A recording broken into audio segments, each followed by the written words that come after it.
Okay. Okay. How's it going, everybody? We'll get the show started here in just a second. Here I am.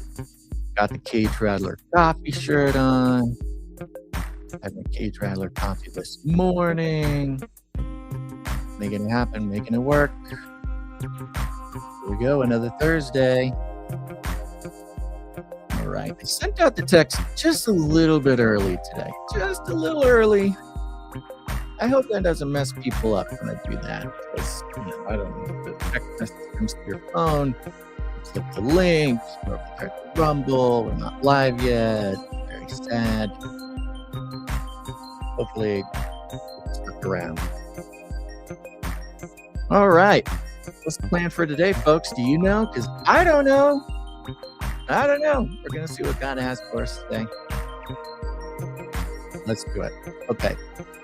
Let's start the show. You know how this works. I'm gonna put this up like this, a little bit off center. This music's gonna fade out. I'm gonna play a jingle, and then we are live. Called it. We got a caller. We got a caller on the line here. What's going on, everybody? It is I, your best buddy Basil, and you are listening to Canary Cry Clubhouse. We're just taking a second, okay? We're just taking a second today to regroup, regather, rethink, rest up, get into whatever's going on in our lives. It's one thing to pay attention to everything going on in the world, and we think that can be exhausting. But as everybody knows, what can be much more exhausting is what's going on in our lives, even if there's not anything very exciting going on, even just the mundanity of trying to keep the whole thing going, the cycle repeating. But how lucky are we? How lucky are we that we get to do it every day? Wake up, take a breath, and then make connections with people like this on this show. That's what we're going to do. And in case you forgot, anybody out there forgot, if you look down in the description of this podcast, wherever you're watching it, you will see the call-in link, because it is a call-in show. The show is dependent on the callers who call in to say hi. If you got something on your mind, if you've something happened to you this week, if you've got some sort of deep spiritual insights that you want to talk it out, don't worry. Don't feel the pressure, okay? There's no pressure. This isn't about, this isn't some sort of Aristotelian roundtable of philosophy and ideas, although it can be, and it often is that, actually, but it's just whatever God wants it to be. So don't freak out. Just go ahead, click that link down in the description. If you can't click it, copy it, paste it into a browser. It'll ask you a couple questions. Of course, you got to give it access to your microphone, things like that. You can do it on any device, your phone, your tablet, whatever. Maybe even your TV. If you've got like an especially, technocratic beast system surveillance TV, you could probably tune in with your TV. A lot of people don't even know that their TV is spying on them, even when it's off. You got to unplug those TVs, folks. Unplug those smart TVs. Everything you watch is being documented, which is whatever, who cares? But still, it's part of the sort of ecosystem of your data. There was something crazy, though. What was it? Oh, there's something like this. Okay, so some TVs have microphones. Other TVs have microphones in their remote control. But even if your TV doesn't have a microphone or your remote doesn't have a microphone, through these smart TVs, the whole screen, the plastic screen, it's just basically a sheet of plastic on the outside. Depending how big your TV is, that could be pretty big. Many of the newer smart TVs will monitor the vibrations of that plastic screen on the outside as if it's a microphone. And they send out that data packet not in like a folder labeled like secret recordings of customers. It's like sent out in the diagnostic, like the health of the TV information. And in the vibrations of that sheet of plastic, it can basically record any sounds going on in the room. I can't give you any details on the exact models of that. I'm not sure if it's even restricted to any exact models or brands or companies or anything. But just another fun way of understanding how important it is to unplug your TV when you're not using it. It's a pain in the butt. I know it's inconvenient, adds an extra step to sitting down and vegging out. But we should be trying to make things as uncomfortable as possible, and not like in a stoicism maxing, Spartacus or Spartan training kind of internet trend kind of way, but just like the weapon of the enemy in this case, the weapon of the technocracy, the weapon of the beast system is convenience. Convenience is the thing. They get us every time. Whether it's from the phones to the apps to the TVs to the this to that. Really the only thing at this point, because everything that technology, everything that technology kind of can do these days, or at least, is available to people, is available. There's almost nothing you can't do. There's almost no convenience that you don't have access to. And it's actually it's a big thing in kind of the tech nerd world. And that's why AI is such a big issue here. It's kind of a thing in the tech world that there's almost nothing new for someone. If somebody wants to do a startup, if they, want to start a company, if they want to invent things, as far as like the commercially available technology, they've pretty much accomplished everything that they're able to accomplish, made every convenience available to us as possible. And that's why you get things like, a dozen delivery apps. Of course, there's the frontiersmen of Uber Eats and DoorDash and things like that. But then you go search it, there's like dozens of them. And what's the deal? You'd think that, hey, we got the delivery apps, they work, they're everywhere, people use them. Why create another one?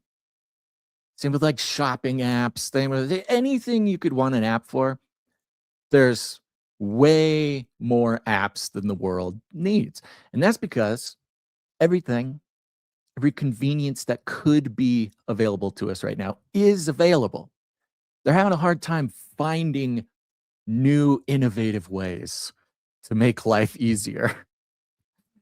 Which I think, I don't know, it's kind of like, that's the struggle of being an adult, I think. You're growing up, you're maturing, you're finding ways to make your life work better, new philosophies to live by, new standards to keep yourself at. But there comes a time where you're like, I feel like I'm doing everything, man. And if you haven't gotten to that point where you feel like you've done everything that's available to you to like try to make your life better, keep going. You'll get there. I get it. We all have things in our behavior, our understanding, our perception, our experience of life. That's why there's this obsession with like self-improvement and finding happiness. And that's, again, another part of this sort of beast system trap. But when you're an adult, you come to a point where you're like, okay, well, I kind of got my diet under control. Now, look, I'm not saying everybody does. This is obviously something that comes in and out, right? You get it locked down, you lose it. Okay. If anybody knows that, it's me.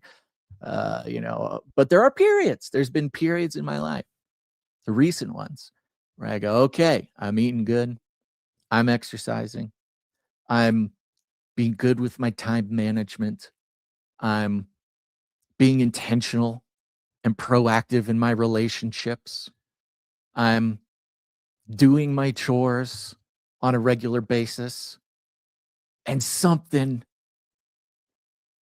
still ain't working, man. I don't know I'm doing everything. And that same pattern, is playing out on the technological level. They've pretty much done everything. And the only thing that they can do more is try to make the things we already have access to more and more convenient, right? This app lets you order dinner and get it, get it delivered. This app lets you order dinner, get it delivered faster. This one, order it, gets there faster, and you're rewarded with cryptocurrency tokens. On and on and on and on. But we really should be trying. This is, again, at least where I'm at trying to figure out how to be living my life in the best way. Turns out, purposefully choosing friction, an obstacle, and eschewing the ease of convenience lets me experience a depth dimension that you can't get any other way. Think of life as 3D, okay? We often live our lives in 2D, which is just kind of like you're reading it on a book. It's flat. You're going to the next thing, to the next thing, to the next easiest thing, to the next thing, and you're making the accomplishments, the things that seem obvious, and you keep going down the page and you're just reading, and maybe you turn the page, and that's great. But eventually, you get to a point where, like, I feel like things are just kind of moving in the same direction, in the same dimension. But then there are things, much like finding salvation in Jesus Christ, where you start to experience life not in the flat 2D book space, but suddenly there's this depth dimension where you find yourself reading the same line on the page, but instead of going to the next line or reading the next word, it's like the book goes in. Like you could go in. This is a weird metaphor, but like there's a dimension underneath that you can dive into the one word that you're reading, and there's a whole world down there, and you can kind of get lost in that place. It could be kind of confusing, but that's on the outside. People see you living your life and you're doing the things. You go to work, you come home, you do family stuff, you do chores. One word comes after the other on the page, and it's very expected. But when you start to experience that depth dimension to things, and every word and every sentence doesn't just end at the period at the end of the sentence, but has a whole world beneath it that you suddenly start living in. Funny thing is, your standard passerby doesn't even see that. They can't see. I mean, unless they can, unless they understand, unless they themselves are also living in that depth dimension, and you can connect and talk and explore that one word on the page that you both are reading on the outside. But if you've both gone into the world deeper under the paper, you can kind of talk about it. You can explore it. It's a very fulfilling experience. We all have people, hopefully, I pray, that we all have people in our lives that they're like, maybe they're just that one person that you can go so deep into just the simplest things in life. I guess that's a little bit what I try to do here on the show because look, I don't have a ton of people in my life, but I do have a lot of friends who tune into the show. And if you don't have anybody else in your life who's experiencing that depth dimension, you got me, baby. Your best buddy Basil. But anyways, going back to the comfort, the convenience thing. And I don't know if you're like me, but if you're reading a book or you're reading a paragraph or something, you often have to read it kind of over and over and over. And sometimes you get stuck on little pieces. Sometimes it doesn't even seem like my eyes are able to move to the next word. Like my brain will just get stuck somewhere in the sentence. And it's not because, I don't know, I dive into some subconscious dimension of deep meaning of one word, but kind of can accidentally get trapped there. I don't know what's wrong with me, but I've kind of just accepted it. And it's this friction of like kind of having to read the same paragraph over and over, or in the metaphor of real life, or, the real life side of the metaphor, find yourself doing the same things over and over and over and finding that it doesn't quite contain what it should contain.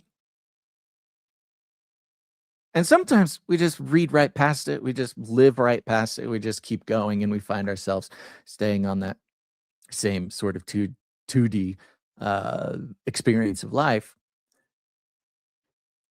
But when there's friction, when there's obstacles, when there's somewhere where you just kind of get stuck, or it's not bringing the kind of it's just not delivering what you want it to. A lot of times the answer is to not just keep reading the sentence or the page and just keep moving. Sometimes there's something sort of in the depth dimension of it that maybe our like sort of spirits sense it, maybe we don't even think about it. We'll just like get stuck on these things, living our lives. And I think finding ways to purposefully and intentionally get rid of, or not get rid of, but I mean, honestly, sort of avoid on purpose various conveniences in life with technology, whatever, kind of slow us down a little bit. So we're not just zooming through, going through the sort of pre-written words on the page, but it slows us down a little bit. If nothing else, maybe gives us a little extra time to make sure that we're actually doing what we want to do. And this could be something simple as like I don't save my credit card information on my phone. I used to, but I took it out of there because when my credit card information is saved on my phone or like in an app or something, it is way too fast and easy to spend money and buy stuff on a whim in the just second by second basis. And like many of you, I had it in there for a long time. And then I found myself spending way too much money I didn't need to spend on stuff that, like, for a split second, I thought I needed and I wanted. And they have that one touch purchase, one click purchase thing. And then boom, it's there. And honestly, I usually forgot about it until the package showed up. And then I was like, I don't need this. I have some like concealed carry sweatpants, which apparently I thought I really needed at some point. They were like $80, like $80 sweatpants. Because, hey, if we're going to exercise the Second Amendment right, you want to be comfortable. And everybody knows regular sweatpants, not good for exercising your Second Amendment rights.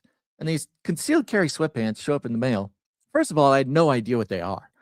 I open them up. I'm like, these are really uncomfortable sweatpants. Who sent me these?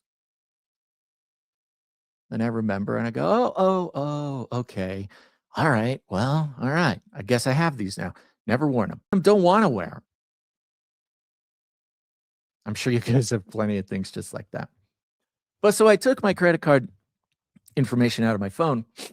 And so now, if I ever want to buy something, I actually have to enter the information. I mean, it sounds funny. It's sounds funny to talk about it in the context of it being so inconvenient because we all remember the world not even that long ago, where the idea of even purchasing something on the internet was like so sketchy and so weird. Like, what do you mean? I'm just sending my credit card information off to some random person or some random website.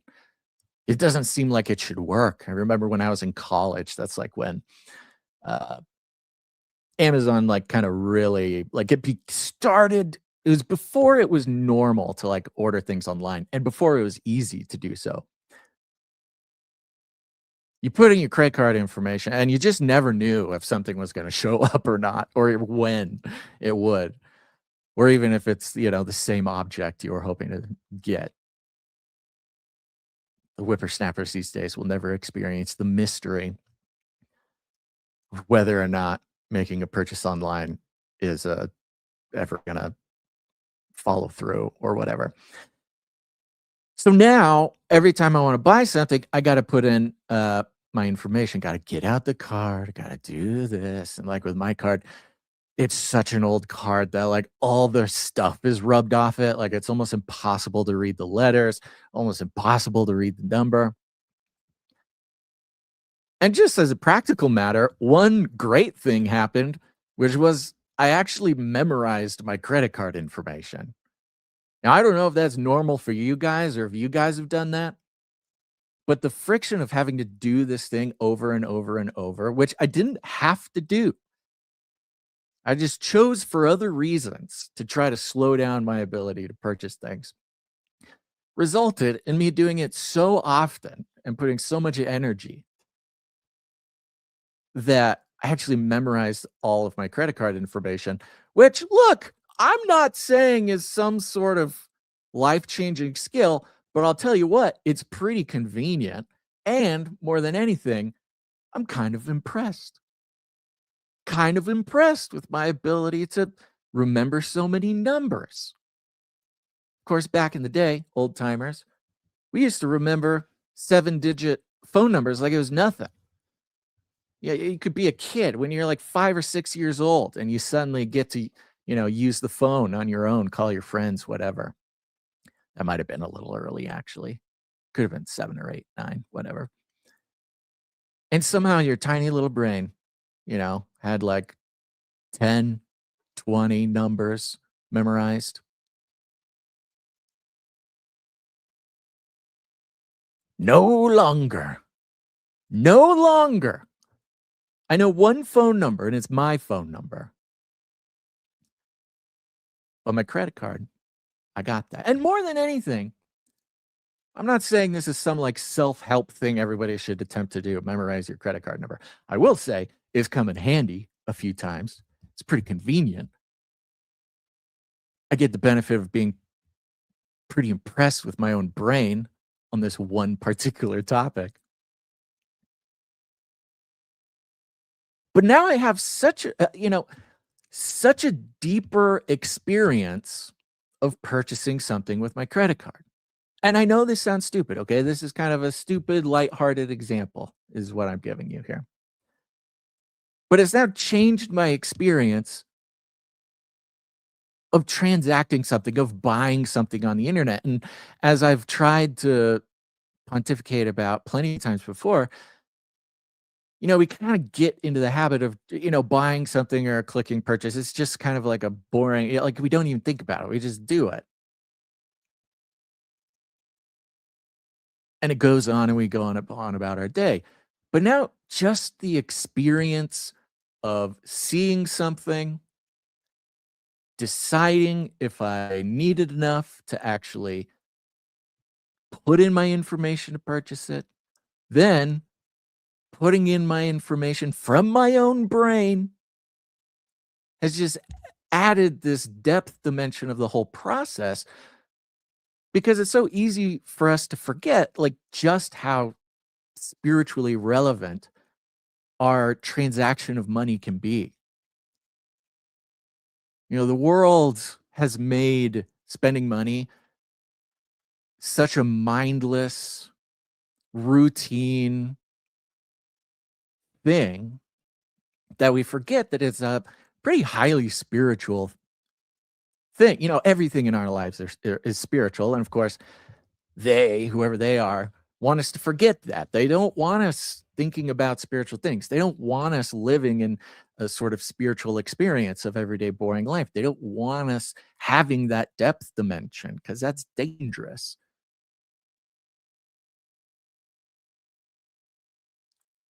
But first of all, every penny I have comes from God. Every penny that you have comes from God. We play our part in it, of course, but it's a gift. In the Bible, we're called to be good stewards. We're called to be good stewards to our gifts. The parable of the talents, how you handle and steward the things God gives you, has incredible implications, spiritual implications. And especially in this fallen world that we live in, where money and transacting money is basically the world religion. And it's sort of a sacrament. It's almost like and with where you send your money is an implicit approval, an implicit support, an implicit consent, not just to the system, but to whoever and whatever you're sending your money to. Most of the time, we don't even know who's receiving our money. We don't know if they're good guys, if they're bad guys. We don't know what goes on in their company. We don't know what they stand for. We don't know. I mean, we just learned that like ChatGPT was like doing weird rituals and like burning effigies in the early days of their company. And those of us who have paid for a ChatGPT subscription, did we know that there was like, at best, sort of pagan occult rituals going on? We were sending them our money. No, we didn't know that. We never know that. We never know. And you could just say, well, I don't want to know. I just want to keep going. I just want to keep moving. Just want to get to the next thing. It's inconvenient. It's inconvenient to know where my money's going, or even have to think about it, or how could I even live if I had to actually think about who I send my money to. But there's like a spiritual consent that comes along with making purchases. And you know that because of the spiritual occult iconography on the dollar bill. It's literally like your trading cards. It's like occult spiritual trading cards. And you're not supposed to think about it. They don't want you to think about it. Because if suddenly you're considering every one of your monetary transactions as something with deep spiritual implications, there's a good chance you won't spend as much money. There's a good chance that you'll send money to other people, other companies. And they don't want that. They worked really hard to try to find a way to get you to participate spiritually in something without even understanding that. We see that, of course, across society in so many different ways. But just finding these little ways to add friction to our day. And it sounds insane.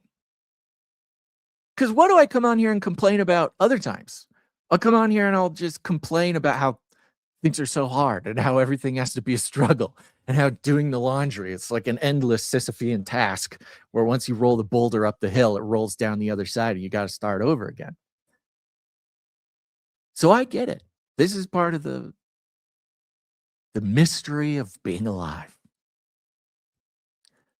But once you not only start seeing the things you do and the friction between you and your automatic payment button, not only see the friction, but maybe even start to enjoy the friction, maybe create more friction. You start experiencing these as at a much deeper level. And I'll tell you what, a lot of us, a lot of us have lived a lot of life. We've gone a lot of places. We've done a lot of things. Some of us here might think to ourselves, wow, we've kind of done it all, haven't we? And here we are. And life is still just what it is. There are at least moments where it doesn't matter what we've accomplished, where we've been, how far we've traveled, what cool experiences we have. In between those things, we sit here and we go, huh, okay. So, I mean, it's still just this, huh? And that's sort of living life on the 2D book way. You read a lot of pages. You read a lot of pages, read a lot of books. And the only thing to do is just keep reading more, I guess. I guess time just continues forward, and I have no choice but to march forward with it. Let's see if I can figure something out interesting on the next one. But once we get this opportunity, and it can really only come with, I mean, the sort of spiritual revelations that comes with pursuing Christ and running from the automations that society kind of writes into our behavior.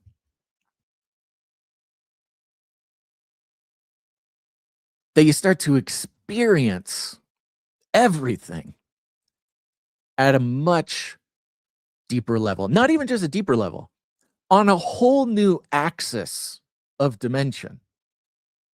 You've been sort of experiencing life horizontally, like this, across the page. And maybe even like this on the y axis, reading line by line. But once God wakes us up, we have access. If we can be intentional and we make the choice, because we have to make the choice. Again, all the technology, all of society, they're trying to smooth out our experience so we don't have to make so many choices. That we can do a lot more without thinking about a lot more. But once we sort of commit to turning our back on that programming and those conveniences and things like that, then we start to experience that book on a whole nother dimension, a dimension we didn't even know, a depth axis. Forget that what that one's called. Z. That's what it is. For you engineers out there. We live life on the X and Y axis, but then there's a whole other axis, Z. Those are just some things I've been dealing with. And my foot has been an interesting teacher in this way. Well, God's been an interesting teacher through my foot. For those who might be just tuning in and not keeping up. It's now been about 3 weeks since I mysteriously, catastrophically injured my foot while running out in the dirt with a baby emu on his daily walk. Inexplicable. No explanation as to what actually happened. So I've had to go really slow. I've had to find new ways to do regular, thoughtless things. Even just getting up in the morning, forget getting up in the morning, getting up in the night to like go pee or something is just like this whole journey. Now, I have not sat and thought and pondered what sort of spiritual revelation might come to me with my reflection on my experience trying to get up at night with like a broken foot trying to go pee in the middle of the night. But maybe I will, because I have a lot more time to think these days. And, the injured foot is a huge bummer. Could be one of those things where you go, this now. Why, God? Why this? Why this bad thing? And admittedly, it's a fairly superficial bad thing to happen to me compared to the horrors that I or you may actually experience, these true horrors, these things that go on in our life. But it's a nice superficial example to make the point.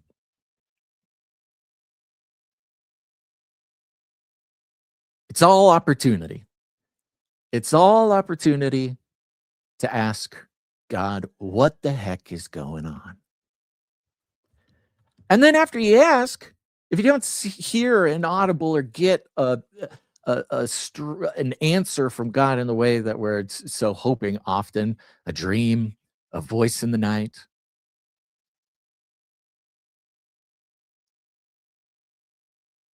it's for us we just have to keep going. We just have to keep moving through it and be in it and have the foot injury and continue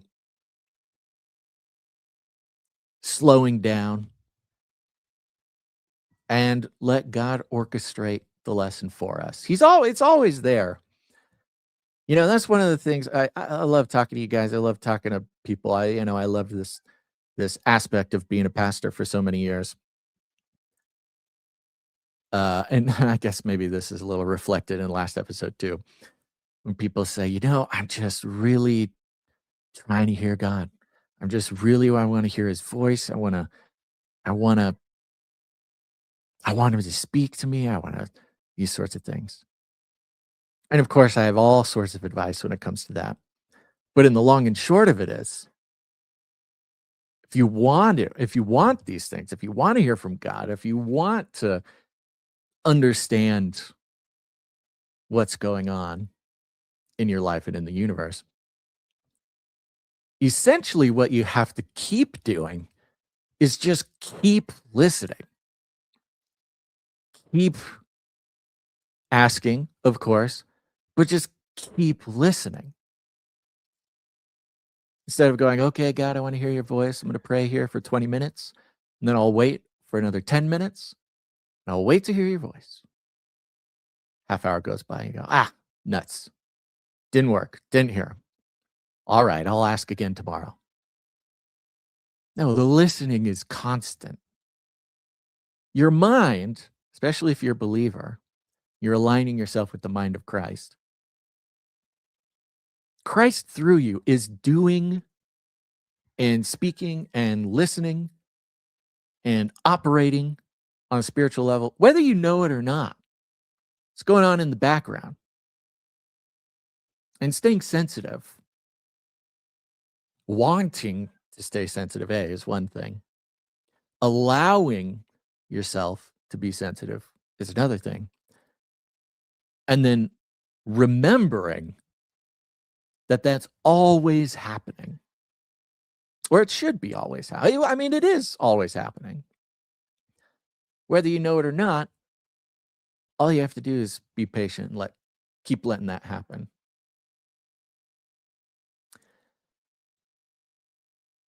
Okay. I think that's what I have right now. We got some people. We got some callers. Some callers showed up in the back room here. So we're going to go to callers here in a second. I did want to take a second and go over to the text message alert system. If you're not on it yet, if you're not on it yet, get on it.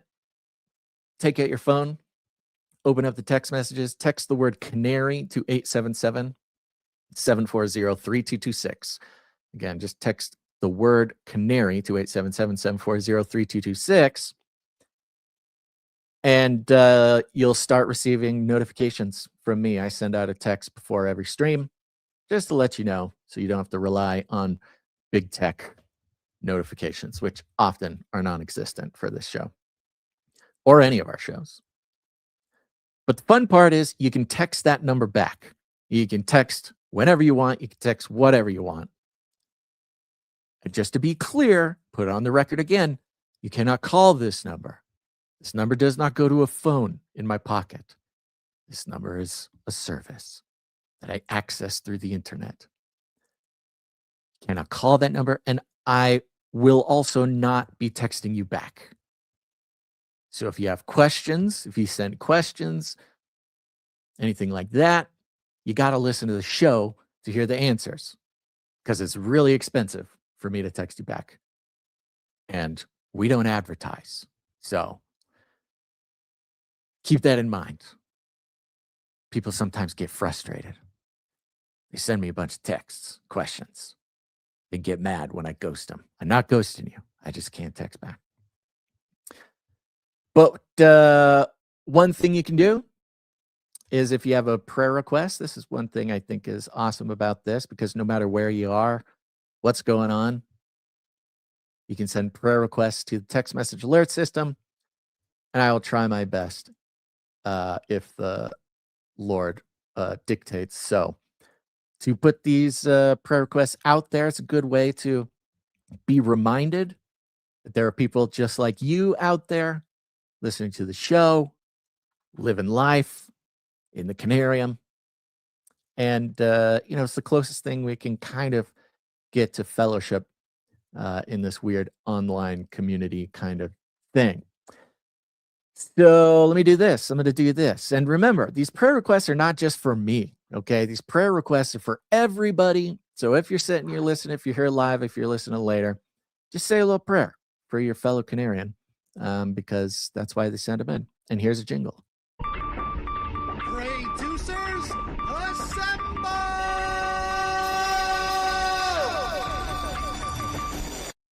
706 texted today and said, "Hey, Gons and Basil, please ask for prayer from the Canarian community. I am leaving a 6-year toxic, ungodly relationship. God is working deeply on my heart and renewing my life and mind.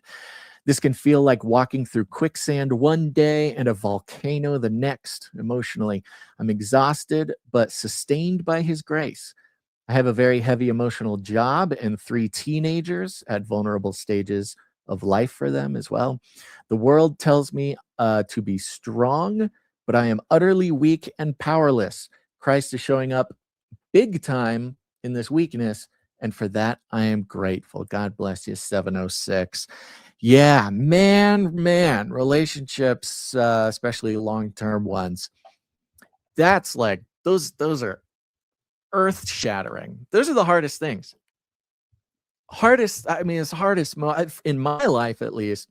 I mean, goodness gracious, when I was younger, I don't want to brag, but I had a couple girlfriends when I was younger, long-term relationship kind of guy in my teens and my 20s, several kind of back-to-back long-term relationships. And it's a lesson that I'm so happy to have learned. I'm embarrassed it took me so long to learn it, but too many of those long-term relationships, I mean, I'm talking, up to 3 years, maybe a little more. Too many of those did I have the thought really early on. Like, one of them, I knew like a week in. I'm sitting there, I'm going, "Oh, this isn't gonna work. This is not good." For whatever reason, lovely, lovely women, wonderful women, just the relationship wasn't right. And a week or 2 in, I go, "Oh, okay. All right, I see how this is gonna be. I don't think this is for me. I'll figure that I gotta get out of this." 3 years goes by. 3 years of it not working out. as if there is some sort of nobility in stretching this out for no reason because I didn't want to hurt somebody's feelings or whatever the reason was. And part of it was like, kind of, it's not fun breaking up. It's never fun. There's never a fun or good way to do it. So just kind of putting it off. Oh, I'll figure it out. Oh, we're fighting. Okay, well, I guess whatever. Well, I'll just act as if this is really important for me to fix this relationship, and I'll do it, and I'll do it, and I'll do it. And 3 years later, I forgot to break up with this person. It's been a huge pain in my butt for 3 years. And if you think it's hard to break up with somebody 2 weeks in, breaking up with them 3 years later is just apocalyptic. It's apocalyptic every time, especially when you're young. You kind of think, I'm young, whatever. I got more life to live. There's still time. But it's just apocalyptic every time. The world shatters. Things are not fun. Every moment of the day, you got a pit in your stomach.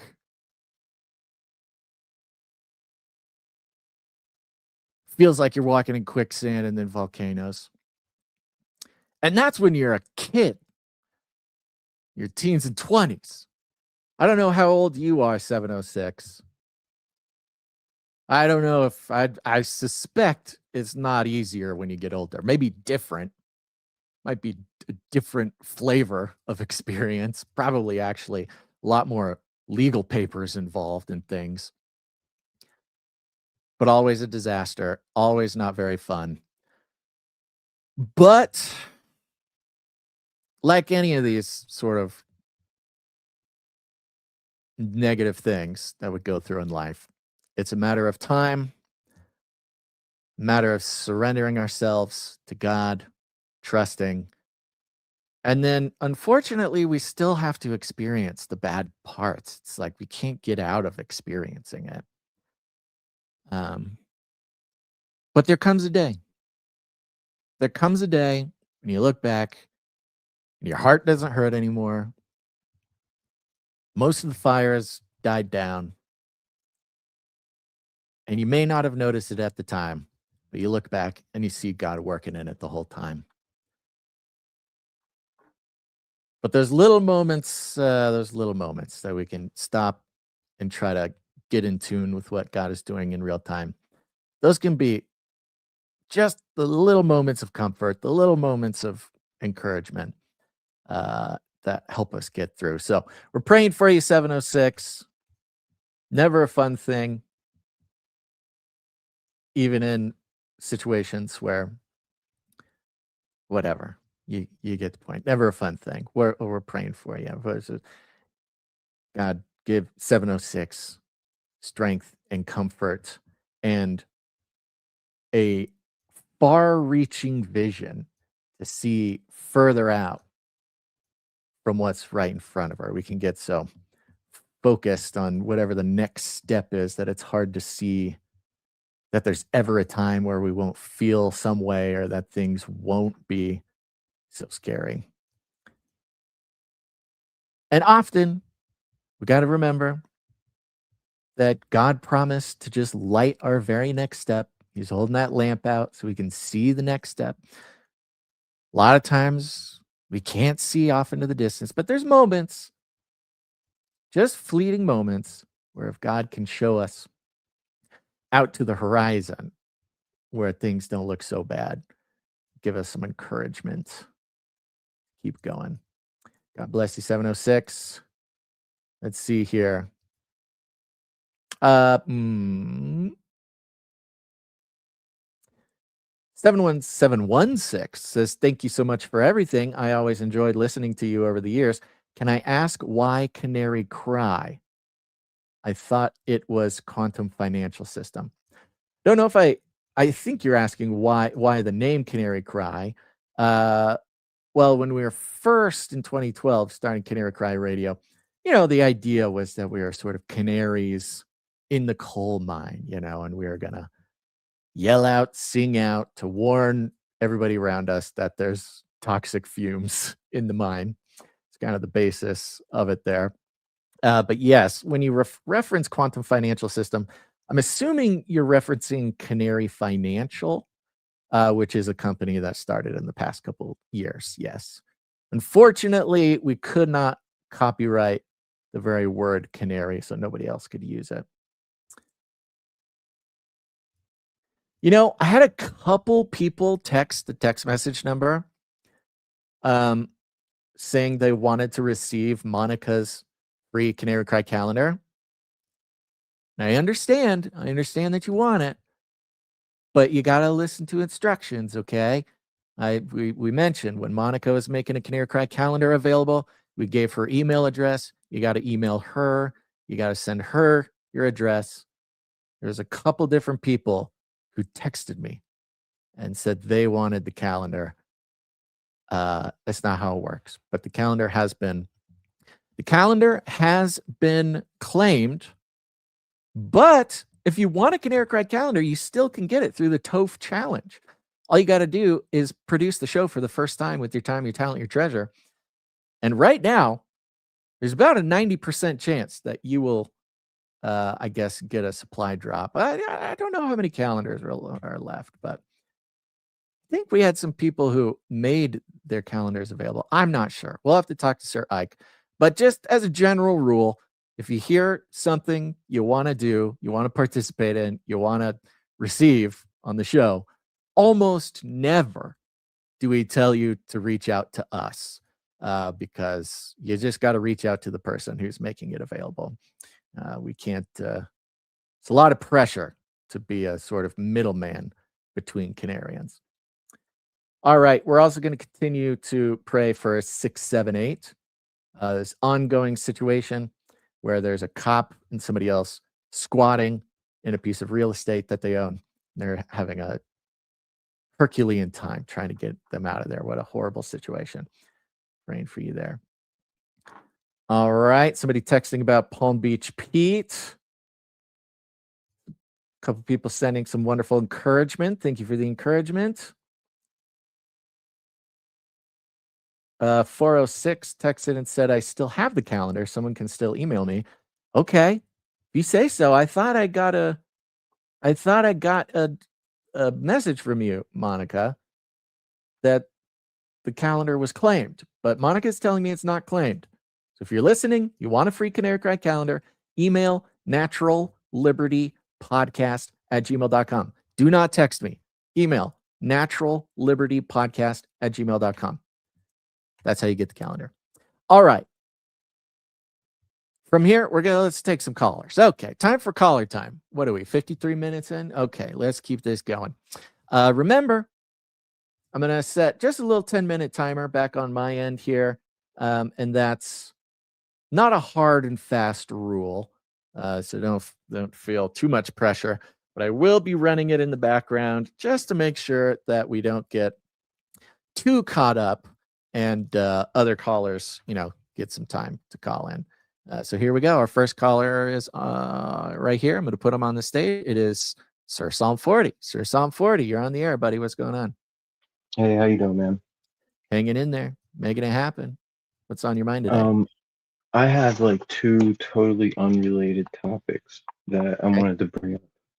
I haven't, the last time I called you, it was a few weeks ago, but I was going down like the historical origins of my hometown rabbit hole. And so I wanted to talk, I had some new discoveries on that. And then also, you were last Clubhouse last week. You got into it about the GATE program, and that was pretty cool. And I have some stuff about that too. Cool. But really, go ahead. No, cool. Yeah, lay it on me, buddy.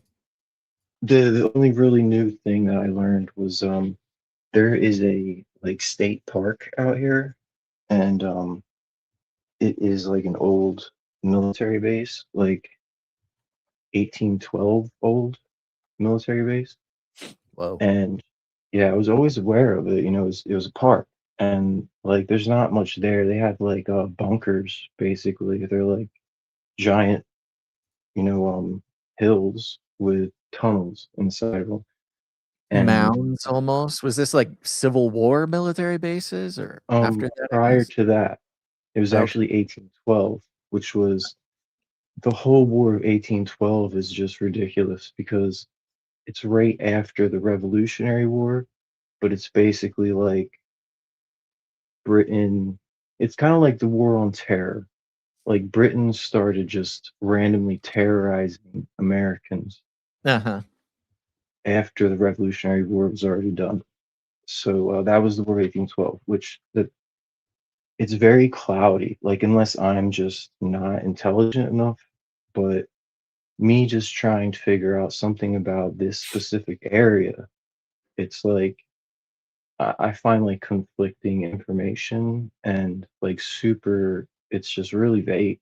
But anyway, the new discovery was that this state park, this old fort, um, it's not big either. It's like maybe 20 acres, maybe. And it's literally like three hills with tunnels running through, Hmm. and it's right on the Delaware River, and it's like super far South Jersey, where the Delaware River pours out into the ocean. So out on the Delaware River, there's an island, and we were always told growing up that it was like a prison for like POWs and stuff like that. And that was like primarily the whole use of this base was like if they call it POWs, they would send them to New Jersey to this base in Delaware or whatever. Uh, Um, but this prison is actually a star fort, and I looked into the building of this quote unquote prison, and it was actually they don't really. I can assume that it was just already there and they found it, but like what the research actually says is that it wasn't like I can't find anything about an original build, but right in 1812 is when stuff starts coming out about renovations of this prison, and that's when this fort was built. Um, so if you look at it on Google Maps, it's like if you think of a pentagram pointing up, 5 pointed star. It's like if you cut it in half, so the point pointing up and the point pointing to the left are gone, and we have 3 points, and then like they renovated it to a square. So they squared that missing gap huh. off. And that's how it looks today. Almost like And a little bit of a pentagon kinda shape, but half of the pentagon is 3 points of a star? right, yeah, like a rhombus, yeah, pentagon, something like that, yeah. Yeah, okay. But the reasons for these renovations, they're talking about building this fort, like these mound tunnels that's being all constructed in like wildlands. And but in the meantime, there is this. They didn't even call it a prison. To be honest with you, I'm not sure what kind of terminology they used for the original purpose of the building on the island, the Star Fort. But the renovations also in 1812, there was a fire on this in this Star Fort building. Okay. Um, and because of the fire, they had to bust out some walls and just square it off. But those renovations were done before the rest of the fort, the mounds on the mainland, were even finished. So I just don't understand how the history really adds up. It's kind of cloudy the way I've been coming across it. Well, you're hot on the trail, man. You're hot on the Yeah, trail. it's I mean, super exciting. yeah, these sort of, historical I mean, you could even call them ancient, honestly, but these historical, as mysterious as like the construction of the pyramids or other ancient things. Like, why did they even do this?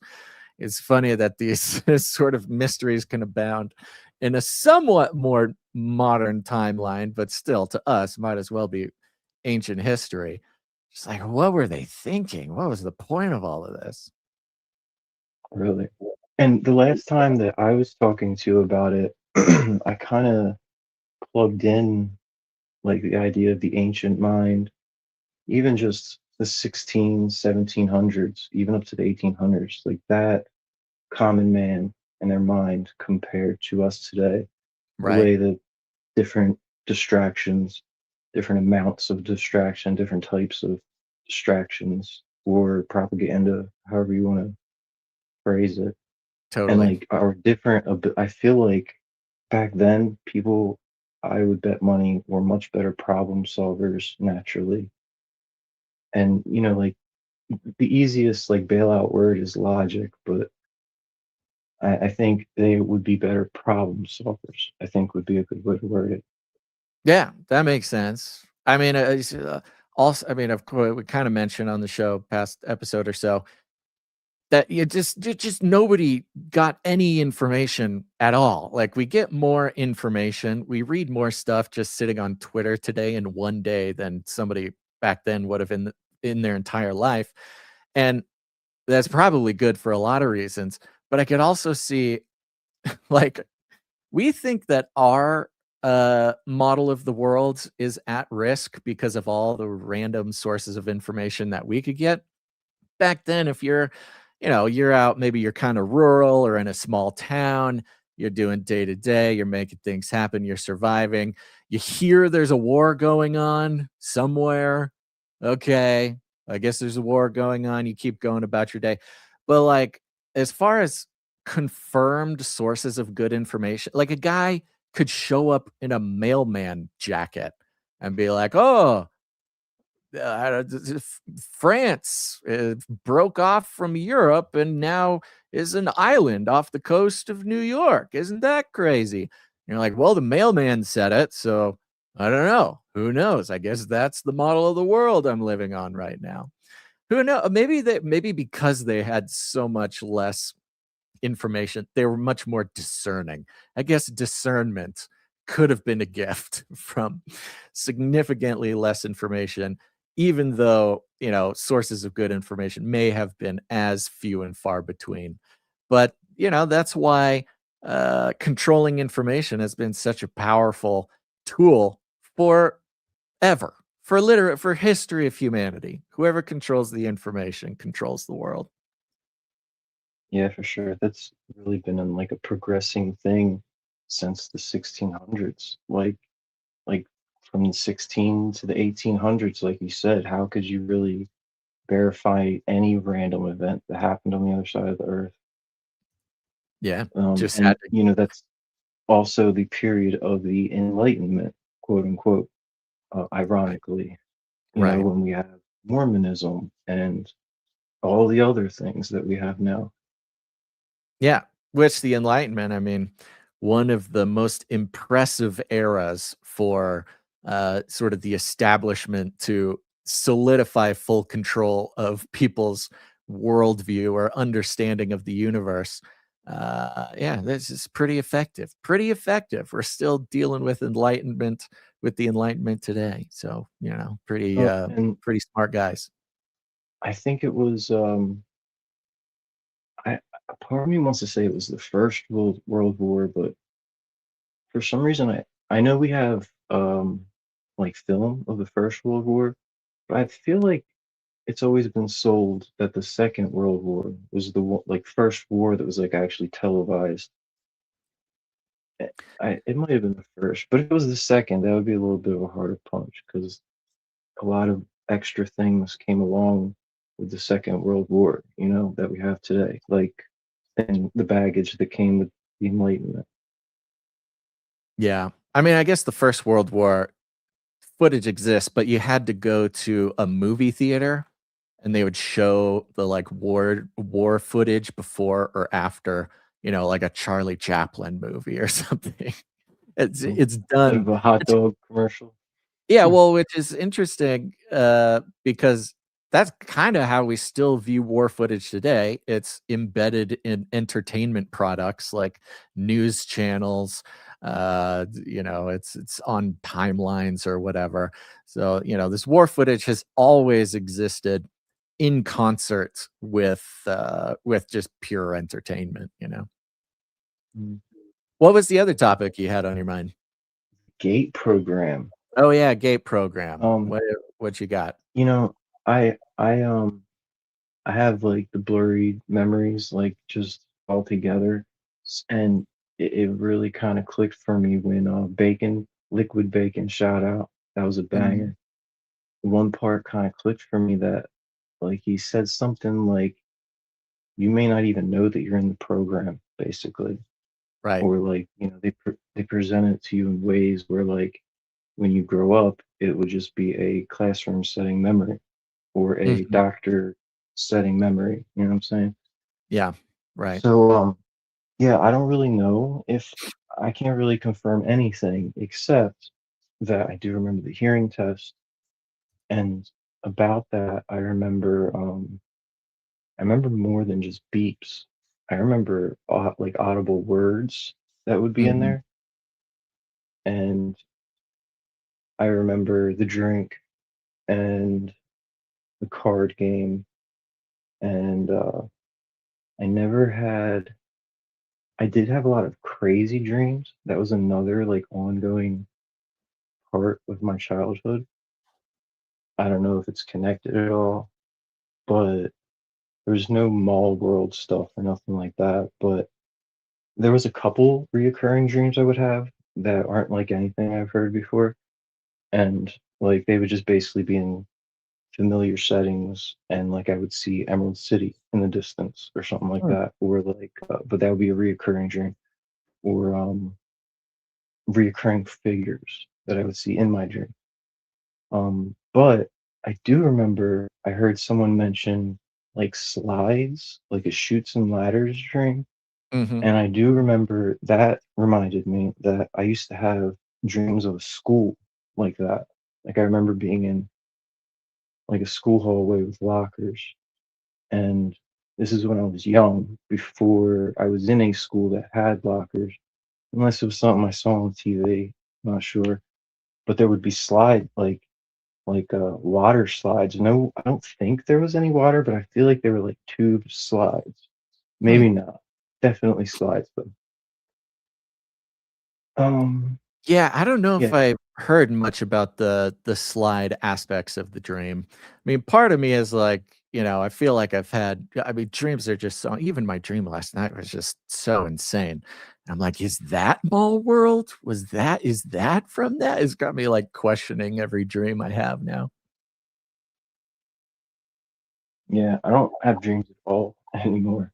Um, Mm, I would say like literally in the past, probably maybe almost 20 years, like the last 17 years, maybe like five, six, 7 times where I will wake up from a rush of emotion, whether it be sadness or like somebody's in trouble, like anxiety, right.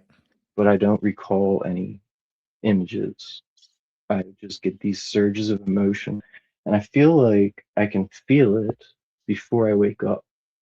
I have this emotion in my sleep, and like I'll like cry in my sleep, and that is what wakes me up.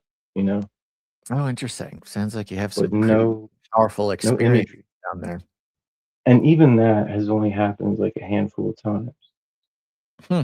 But in comparison to like in my childhood, I that's probably like one of the best memories I have of my childhood is just all the different dreams that I would have. Yeah, that's so interesting.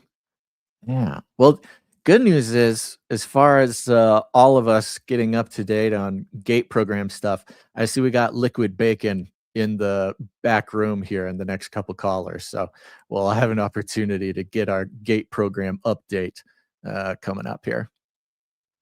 I do have to get my son ready for football anyway, but All if right. you have something to say to cap it off, No, I think you nailed it. I mean, I think that's it. I think there's a lot of people right now putting some energy towards thinking about their dreams or their lack of dreams or something like that.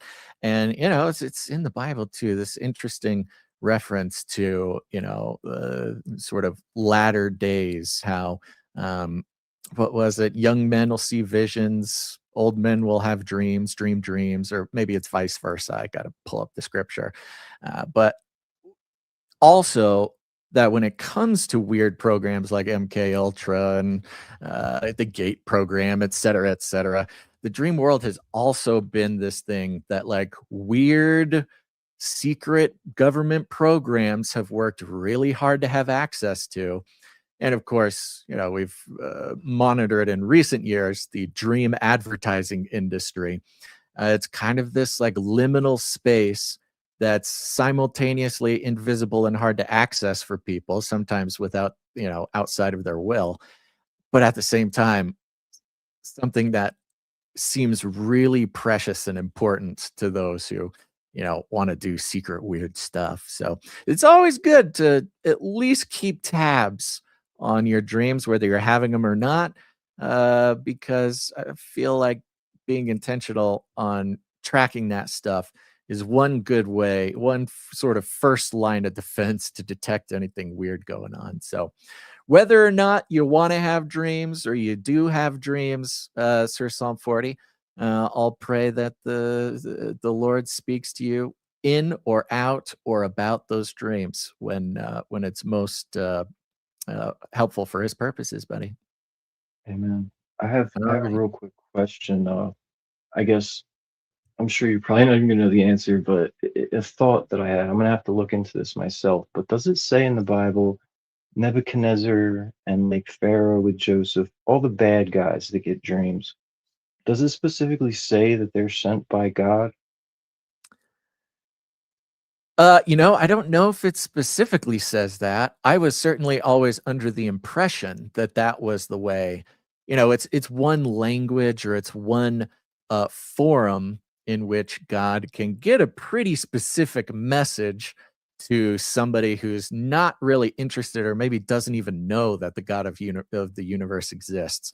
It's kind of this like universally understood language, um, even by those who are hostile to God. I think it could be sort of a very interesting and clever secret way for God to um, yell at people who might not even know that He exists. I guess the real like root of my thought was, can someone other than God send you dreams? And Well, that's the I question, isn't it? I That's feel certainly like the question. I feel like in Daniel, it might say something about the reason that only God can, um, explain these dreams is because he was the one who sent it. But I'm not sure. I don't recall. Yeah, I don't know either. We'll have to dig into it. Maybe one of the next callers will have that on point. Lil Owen Yeah, I'm in sure the chat did somebody say knows. and gave me the scripture I was looking for. It says, "And it shall come to pass afterward that I will pour out my spirit upon all flesh, and your sons and your daughters shall prophesy, your old men shall dream dreams, your young men shall see visions." There it is. Thank you very much, Lil Owen. All right, buddy. It's great talking to you. Thanks for catching up. Keep me Yep. posted on the secret history of old time America over there. Oh, yeah, man. One more thing, real quick. It's New Jersey, South Jersey. The name of the city is Salem. The guy, the Quaker guy that I told you about that bought it from the Dutch, whether you remember or not, that's what happened. And he called it New Jerusalem, is what he actually called it. Mm, And they call it Salem now, the city of Salem. And then I was thinking about, I'm not sure what Jersey, how Jersey was originally named, what that's supposed to mean. Because, obviously New Jersey and New York and like, New England, these are all named after the old ones. So mm. Jersey and then Salem kind of sounds like Jersey Salem. Okay. So yeah, Sounds that's it. good. There you go. See you next time, buddy. All right, buddy. You take it easy, man. God Yes. bless. Yeah, I was just doing a quick little search here. This is just an article somebody evergrowingchristians.com looks like a blog. Somebody said, "Can the devil give you dreams? Biblical truth about spiritual dreams." It lists Genesis 37, Daniel 2, Matthew 1:20, Joel 2:28, which talks about the dreams either coming from God or being used for God's purposes. Um, then it says, "But here's the thing: while God gives dreams, the Bible also warns us about false dreams." Interesting. Jeremiah 23:25-27. "I have heard what the prophets said, and that prophesy lies in my name, saying, I have dreamed, which think to cause my people to forget my name." So God talking about false prophets telling people they had a dream and presenting it as if it came from God. Let's see here. 2 Corinthians 11:14 tells us that Satan himself transformed into an angel of light. In other words, he knows how to make something look holy when it's really not. That could include dreams. Okay, that's pretty loose theological analysis there. And it goes on. Yeah, okay. Yeah, I don't know. I don't know. I wouldn't assume that dreams are sort of immune from influence other than God. But certainly, as is the case in the waking world or the material world or the spiritual for that case, God has ultimate authority and is sovereign over everything. So if some force or some being had access to your dreams, it would only be because God chose to allow that. All right, we got another caller here sitting in the background, a return caller. We got the one, the only Mr. Sir David G. Sir David G, how you doing, buddy? You're on the air. Good. How about you? Hanging in there, just tripping out on dreams, man. I hear that. Yeah, I've had some pretty crazy dreams over the course of my life. Um, but your opening monologue really brought me back in time, to the days of the landline and the clear telephone with the lights that would light up every time the phone rang. You remember that one? Yeah. Yeah, right. You could see all the guts, the electronic guts. Very turn of the century. Very cool. And I remember the days where I memorized every single phone number because it was actually only 7 digits long before you had to start dialing the area code too. Good times. Right, right. Yeah. If you were in the area code of the number you were calling, you didn't have to Yes. add the area code. Things were so simple back then. Correct. Yeah. Oh no, they were, man. It was very simple. Um, but it all kind of ties into, what I was calling about today. Do you recall I had called in before about certain states were passing legislation to for age verification at the operating system level? Do you recall that? Uh-huh. Yep, yep. Okay. Well, 3 days ago, April 13th, the House presented HR 8250 called the Parents Decide Act. So basically, this is that same thing happening on a federal level. So now the federal government is proposing legislation, and it's bipartisan too. It was a Democrat from New Jersey. Let me see. Hopefully, I don't lose you here. I got it pulled up actually. Um, Josh Gottheimer or Gottheimer from New Jersey, and it is being where'd she go? It is being co-sponsored by Elise Stefanik, Republican from New York. So Okay. they haven't published the text yet, so nobody actually knows what's in it. But the whatever website, so Congress.gov, right? They have it published that it has been introduced. So I think this is truly the beginning of the tightening of the noose, or you know making the fence smaller, if you will. Yeah, Like I sort think of this. I don't think this is. lockdown on the internet. Right. So kind of like what you were talking about earlier, it's like they drew everybody in with the convenience of the internet and now the smartphone, right? Right.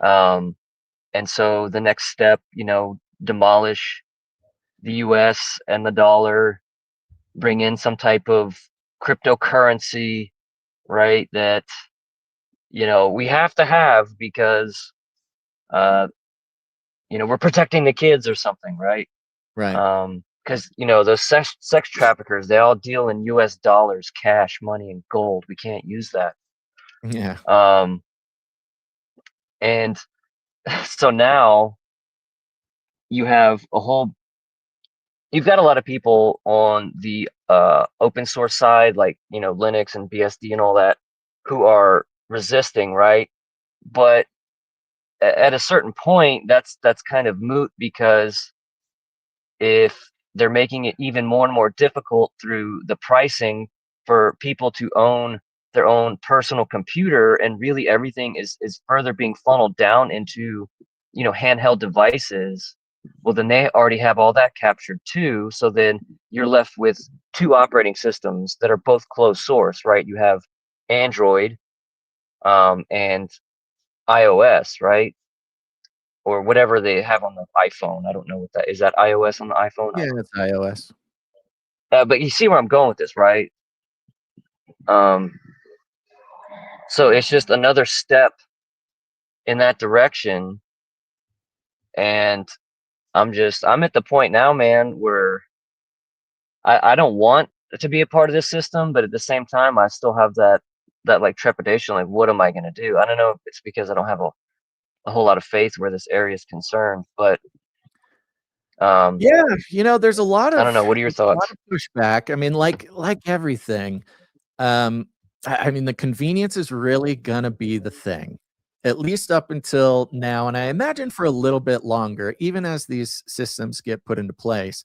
There's simultaneously a very robust sort of community and movement against these things, if not on the sort of political policy level, uh, on the sort of hardware level. You got kind of these hacker types, you got these privacy companies, and the way that they again the way that they manufacture consent with these things is that they make it more convenient to consent, meaning I Right. think that it could be forever and indefinitely, or it could just be for a period here where it will be avoidable.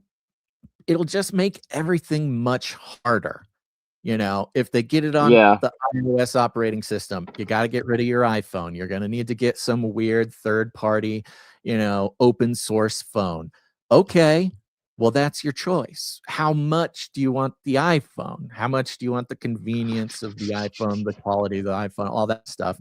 Because there are alternatives. There's alternatives now, and there's more alternatives that come out all the time. It's just a pain in the butt, because then you don't get even if the simplest thing, anybody who's sort of even started on trying to mitigate their data mining stuff, even just turning Google off, access to Google data off on your phone or on your apps, like breaks a bunch of the apps. Like a lot of the apps, they rely on this consent to attach it to Google so that it even works, and it just won't work without it. So you either get to participate in the system, send all your data, play the game, or you just don't get it.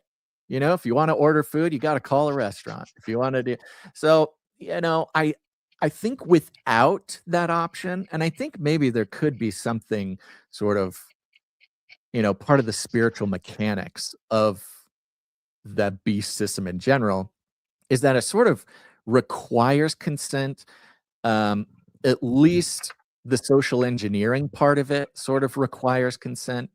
And I think there will, if not always, at least for a good amount of time, still be a way to not consent to it. It'll just make things harder.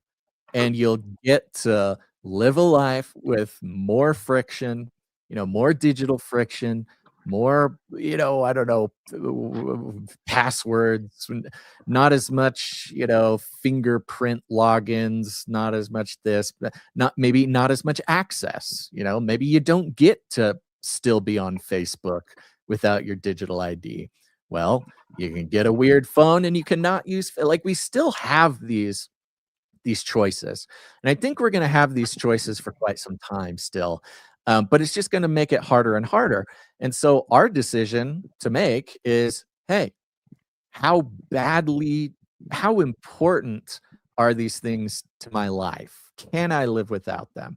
Of course, we don't want to live without them. Our natural humanity wants things to be easy. We want access to everything everybody else gets. These are the things. But like any prepper or any homesteader or any, privacy nut or anybody can tell you, there's gonna be a way around it, or at least a way to revoke your consent or not get it. Your life will look different, your interaction with the internet will Hmm. look different. And it's the hard choice to make. I mean, it's very similar to like following Jesus, when you choose to follow Jesus, you got to make a lot of hard decisions, and a lot of things get tougher. Obviously, a lot of things in the end end up going much better for you, but your life can't look the same after you start following Jesus. And if it does, then what's even going on? What have you actually done? You're giving your consent. If you want to get real deep into it, how often do we give the devil consent to mess with us? How often do we participate in our own sabotage by dark spiritual forces? We do it all the time. And it's only when we really get down and dirty and get serious about our lifestyle and the things in our lives that are, compromising our consent to what this dark world has for us. And again, I'm often these days choosing to stay optimistic, but I'm also trying to remember history. And for a long time, at least ever since 2012 when we started podcasting, the problem of internet autonomy, problem of internet surveillance, problem of internet identity has been going ever since. And there's always been some sort of way to revoke consent and participation. It just kind of makes things harder and takes longer. And maybe you don't get to participate in the thing everybody else gets to participate in. That's me choosing to be optimistic, but I feel good about that understanding. I mean, I like it. I'm already off social media. I Mhm, have my phone. I don't have any Google Play services on it whatsoever. I mhm. run a completely different version of Android, so that means I'm also limited in what. Yes, you're right. What I can install. However, that also, like you were saying, it limits my choices. So therefore, I have to really consider what do I need, what is actually useful, and what is just a distraction. And so, based even on mobile, I still do everything through a browser. Yeah, Um, yeah, that's a so great way to do it. if that service doesn't offer, any type of mobile browser compatibilities, and obviously I don't really need to use that service.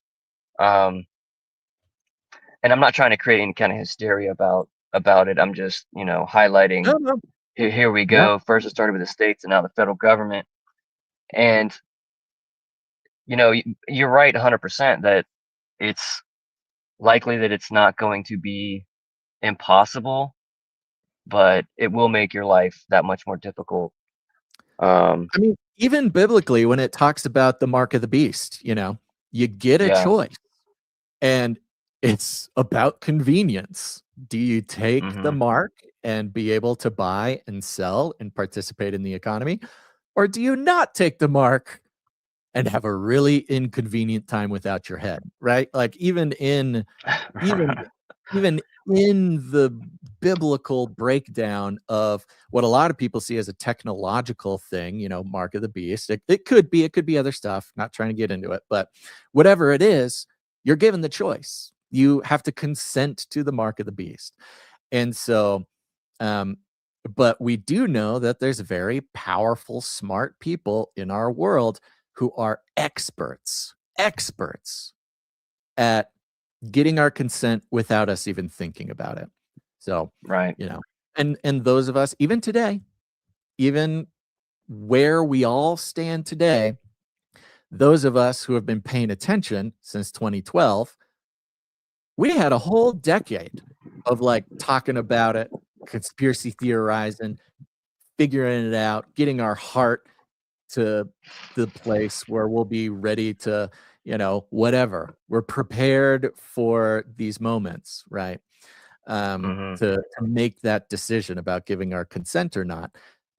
There's a lot of people just coming to that realization, today, but we are getting closer and closer. I just think even on the spiritual level, spiritual beast system level, consent is a huge part of it.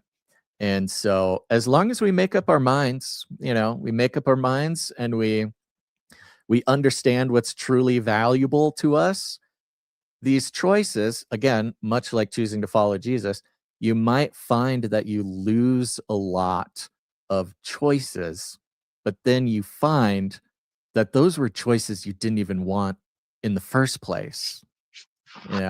Having Yeah. having choices and opportunities in that case to sin or do things that are not conducive to your relationship with Christ, they're just not even choices anymore. And suddenly and that makes it honestly, in a way, easier.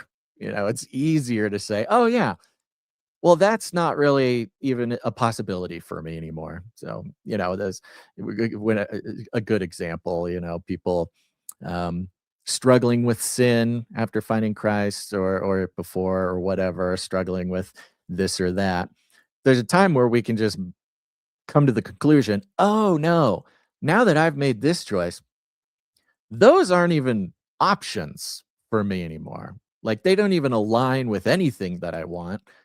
And that, there's a bit of freedom that comes with that. And I think that what we'll start experiencing technologically, as we have to start making those choices, we'll go, oh, actually, I don't even need that. I don't even need that app. Why? That is so unaligned with how I'm even living my life. It's kind of a weird Yeah. way to think about sort of spiritual development alongside with our technological development. But as we've talked a lot about recently, if you're not thinking about our technological future in the context of our spiritual future, you're missing out on the most important parts. That's right. Yeah. Well, that's Well, I good, mean, that's pretty man. much all I got, bro. Yeah, no, that's great. That's great. Thanks for calling in, buddy. It's always a pleasure to talk to you. And always, I mean, goodness gracious, that's going to be some of the most important decisions that people are going to be experiencing. Who knows? Could be the next couple of years, could be a little longer. Yeah. But it certainly is inevitable. So thanks for bringing it Well, to the show. Man. I do have one thing to add for anybody out there who might be interested in going ahead and doing what I've done as far as like installing um, an Android operating system without any Google services. Um, Motorola, and that's who I have, but they are also, have you heard of Graphene OS? Mm-hmm. Yeah. Um, yeah, Adam Curry from No Agenda, he was big on that a while back. Anyway, they have teamed up with Motorola and they're going to be releasing a phone that is using Graphene OS. So, Cool. there will be options coming. You can do it now too, but there will be more options coming if that's Great. something you want to do. Yeah, I know it sounds daunting, but really it's not that difficult. It does take getting used to because again, the convenience is not really there.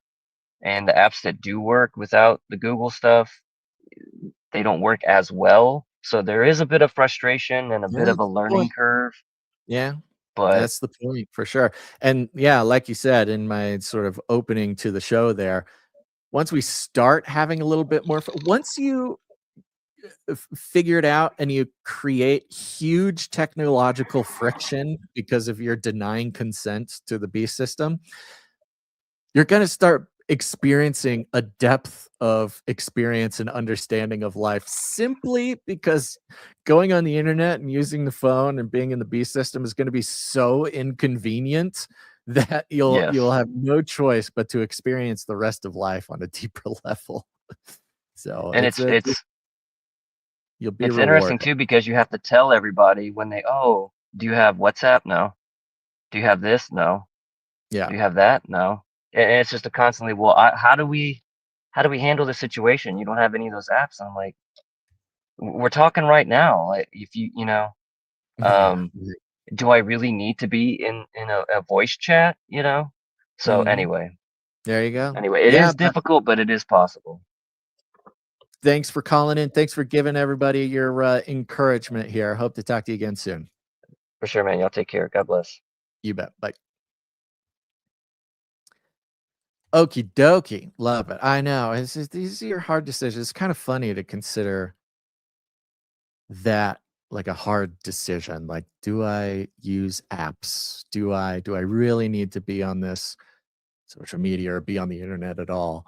It sounds sort of trite, sounds sort of unimportant, but it isn't. If you really think about it, it's going to be kind of the most, if nothing else, they might be the most important decision that affects your experience of day-to-day life. Imagine if you didn't have social media. Like, how much of your day would you get back if you didn't have social media? Imagine you didn't have whatever it is, this or that. How much more would you have to do to experience your life? How different? I can tell you, especially with my broken foot, if I didn't have social media, I would have a lot of time on my hands. And what would I do at that time? I'm not really sure. But it certainly would be an adventure to find out. Okay, let's see. We got another caller. Oh, that's great. Okay, we got Liquid Bacon in there. Hold tight, Liquid Bacon. We got Sir James calling in. Glad you called back in, Sir James. Let's bring Sir James up on the thing here. There you are. You're on the air, Sir James. Hello. Uh-oh. Can you hear me, Sir James? Can you see yourself on the screen? You might have me on hold. All right. I'm going to give Sir James a second. I'm hearing, it sounds like I'm in your pocket, Sir James. What's going on? Okay. I'm going to bring you down off the stage. I'll let you come back and we'll talk to you again. This is a bummer. Sir James called last episode. It was like 4 hours long. And by 3 hours, 45 minutes, my foot was hurting. My brain was itching. It was just tough. And Sir James called in at the end of the show. So I want to make sure to be able to talk to him today. Let's bring on Liquid Bacon.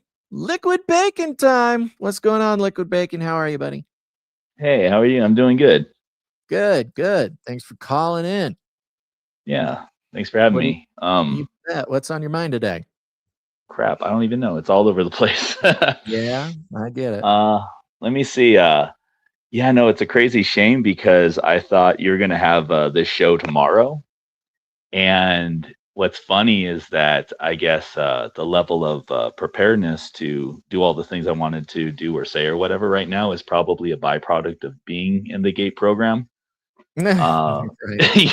Because before I was in it, I was like such a healthy kid Mhm. and was able to do everything very, very well, which is probably one of the reasons why I was able to score so high and be able to do very, very high complex things. But then when you put a timeline to it, I like completely like disintegrate. And so I'm really glad that I was able to scratch up a few things that I wanted to share, but hopefully I'll be able to share all those things. But yeah, I'm really glad that there's always next episode, buddy. We'll make it through what we can make it through here. It's all good. Yeah. I was really glad that Psalms 40 or Psalms 40 was able to benefit from some of the things I had to share, or whatever, Yeah. connecting dots and all that. I'm really trying to figure out what sort of things to bring up. I think I wanted to start with a question, like since we talked, because what's funny is I'm still on the mode of I'm more interested in picking your brain. Sure. And Yeah, so no that's problem. cool. Yeah, and so since then, was there any sort of like connections that you've made? I think you mentioned earlier in the show something about dreams or anything. I'm not sure that about the program, or has there been any memories that popped up that were interesting? Well, there's interesting. You had mentioned the mall world thing, and that's something I Hmm. hadn't really been um, caught up on. But the way you describe it, it does remind me of something that comes up a lot in dreams. But it's almost like it seems so built in that it's just like kind of a part of the structure of dreams. And I didn't really, to be honest, I didn't do like any more research on mall world or anything. Yeah. Um, but I had a weird dream last night. It was actually a dream that I've had before. And the dream goes like this. I'm down in Florida and I'm gonna take like a chartered fishing trip, like out on somebody's boat. And, I'll have somebody with me and we get on the boat and the boat says, "Oh, we need to go buy this license. We need to go buy this license so we can whatever, go fish or go out on the water." And so on the boat, we drive over to like this really big port, this really big harbor that has like thousands of boats parked on like hundreds of docks. And the captain of the boat says, "Okay, give me a second. I'll talk to the tower or the administrator. I'll get the license. Um, there you can go if you need anything. You can go over there." And there's like this complex, kind of like a gas station slash, shop where if you didn't if you didn't bring your swim trunks, like you can buy swim trunks there, stuff like that. And in both of these times I had this dream, we get to the dock, the captain says, "Okay, I gotta go get the license, be back here in 20 minutes or whatever." And I go, and I realized, "Ah, shoot, I didn't bring my swim trunks. I can't believe I'm going fishing. I gotta go buy some swim trunks." So I go to this complex, which is, kind of just like a gas station kind of thing. Um, and I go in there and it's big, it's a big shopping area, not like a mall, but it's like a big retail space with swim trunks and snorkels and surfboards and, everything you'd get at sort of a beach hut kind of retail space. And I go in Hmm. there and, I'm walking around, I find some shorts. And then in there, there's also a hot dog store, and you walk over to the hot dog store. And then there's also an ice cream store. So you go walk over to, and these are all kind of like different businesses. And it's kind of, it's not laid out like a normal mall, but it did Yeah. remind me of what you said about mall worlds. And it's like this gas station is kind of a big mall, filled with You multiple went to different. Bucky's? No, it's like, It no. was like a Buc-ee's. It No. was kinda like a Buc-ee's. And it happened the same way both times is after I buy my swim trunks and me and the person I'm with, we are carrying our bags, like we have our beach Hmm. bags or whatever, and I buy the swim trunks, I walk around, I kinda see the different stores or rest stuff that's in there. And both dreams, we set our bags down for a second to whatever, look at something or buy a hot dog, and 2 guys walk up and steal our bags, and they run out the door. And I go, "Oh my gosh, I came out here to get the swim trunks. I need the bag. I can't believe somebody just in the light of day walked in, stole my bag, ran out the back door." And in both dreams, I run out the back door, and after running around a little bit, and as I'm running around, I'm seeing more different spaces. The mall's kind of getting bigger as I'm Yeah, running yeah, around yeah. these thieves.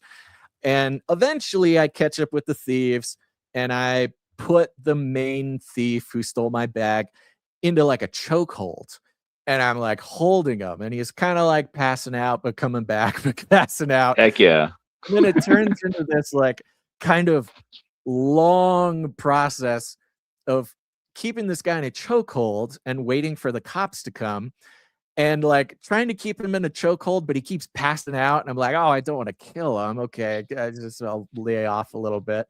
But then he comes to and he starts like fighting me, so I like have to choke him out again. Yeah, and it's just that for like the rest of the dream. It's like it feels like days of me on the ground choke holding this guy, like struggling with trying to keep him alive, but also, keep him here until the cops can show up.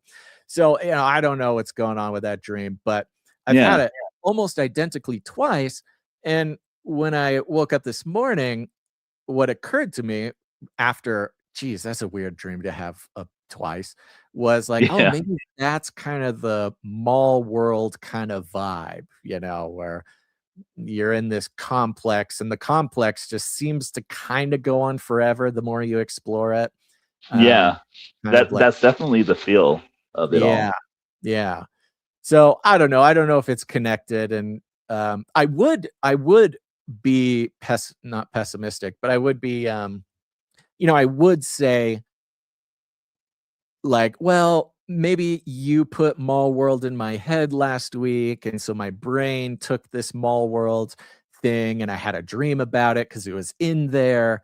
But because I've had the exact same dream before, like, the last year or two, I can kind of like rule out that you put it in my head or something, because I'm like, oh, I've had this kind of thing. It definitely has a lot of elements. I think as far as like a lot of accounts,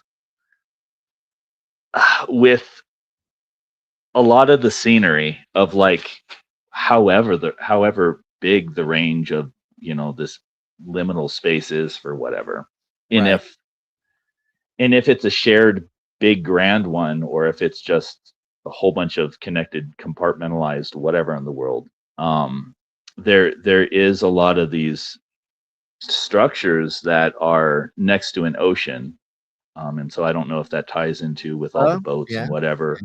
And a lot of these things are connected with underground, all this stuff. So I don't know if it's however he got to the mall and all that, but then I don't know if it's just circumstantial. You always want to be, critical thinking with everything. My question with it, because with a lot of accounts with it, especially amongst gate kids, is what was the level of lucidity that you had in the dream? Because when going through, I'm not going through as if, well, some people, I guess, somehow can go in there by choice, or however that goes.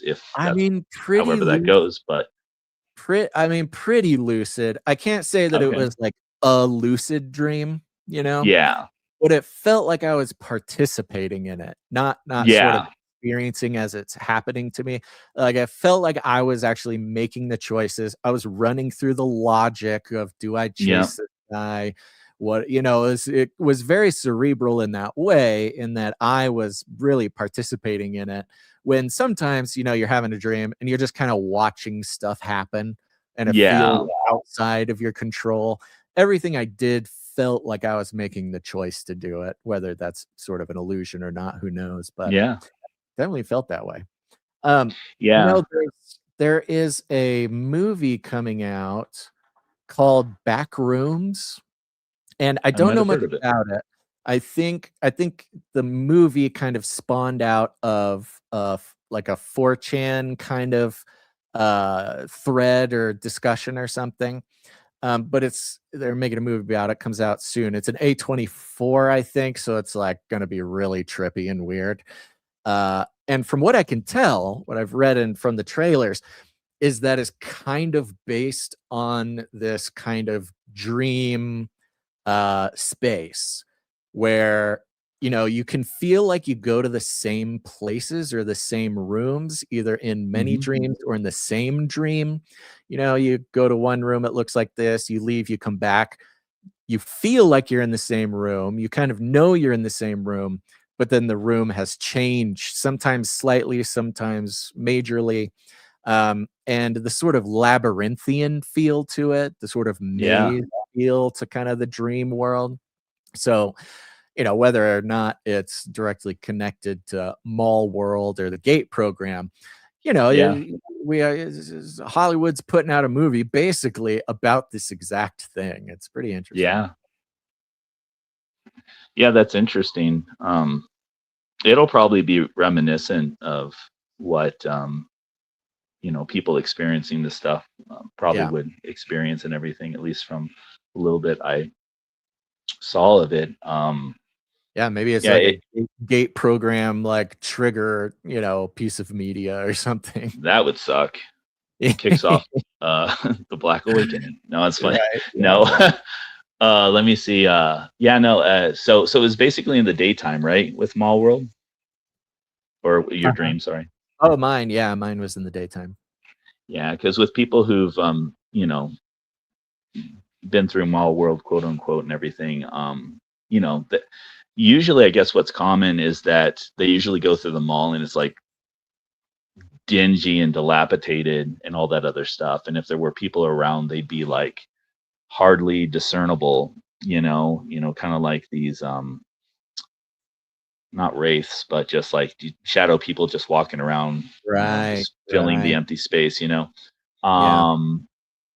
Or some of them go through it and it's in the daytime, and then there's a lot of people. They might be more discernible, but you can't really just make out. They're still, just can't really discern them. They're just people and things just going through blurry NPC like kind of thing. And then some people say that like they go into a shop and then they start, working in the shop and, you know, um, taking payments from customers or whatever, Right. but It's it's, interesting. As you're saying yeah, that, I'm trying to think like, okay, did I see people? There's definitely people around. Of course, the guy I chased down, put in a chokehold, I got a pretty good look at him.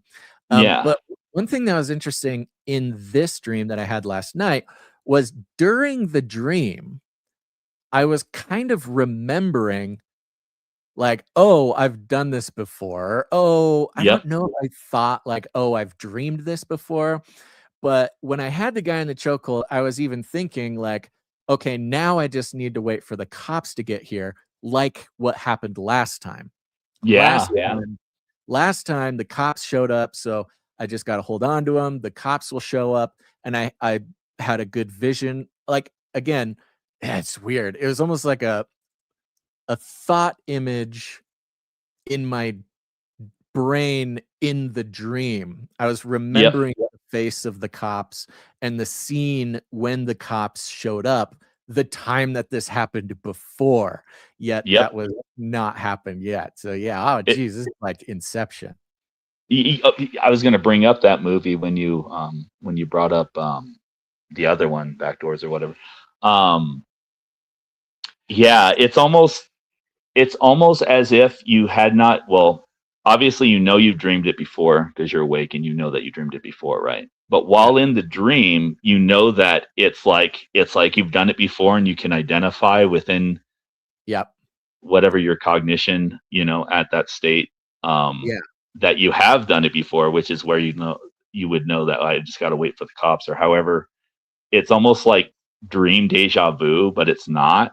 Totally. Um, yeah, because it's not because you have either already done it, but it's like you're kind of like on the line of whatever, but you're going through it. I know. I've had I've I'm trying to oh remember if sorry. I identified at that time, was I thinking this is what happened in the last dream or Yeah, when I dreamed this before? Part of me thinks, and maybe I'm just processing it too much now and I'm kind of putting my own thing on it, but yeah, part of me is pretty confident that in that moment, I was like, "Oh, I've had this dream before. Okay, I yeah, just gotta wait for the cops to show up again." yeah. Uh, yeah, it's a whole thing. It's weird. Okay, Yeah, sorry, I've done that. I've done that a lot in my dreams as well, whether Mall World or anything. even related or whatever. So I don't really know like a name for that kind of phenomenon or whatever. Yeah. I'm It sure. almost like gives and I know this has happened before. And when it happens, it kind of gives me confidence a little bit of like, oh, I know what to do now. Like Yeah. I know how this goes, you know. So I'm like, I suddenly gain this sort of confidence operating in whatever narrative and space is going on. So it's actually kind of useful, you know, whether it soothes some anxiety or just tells me what to do next or something like that.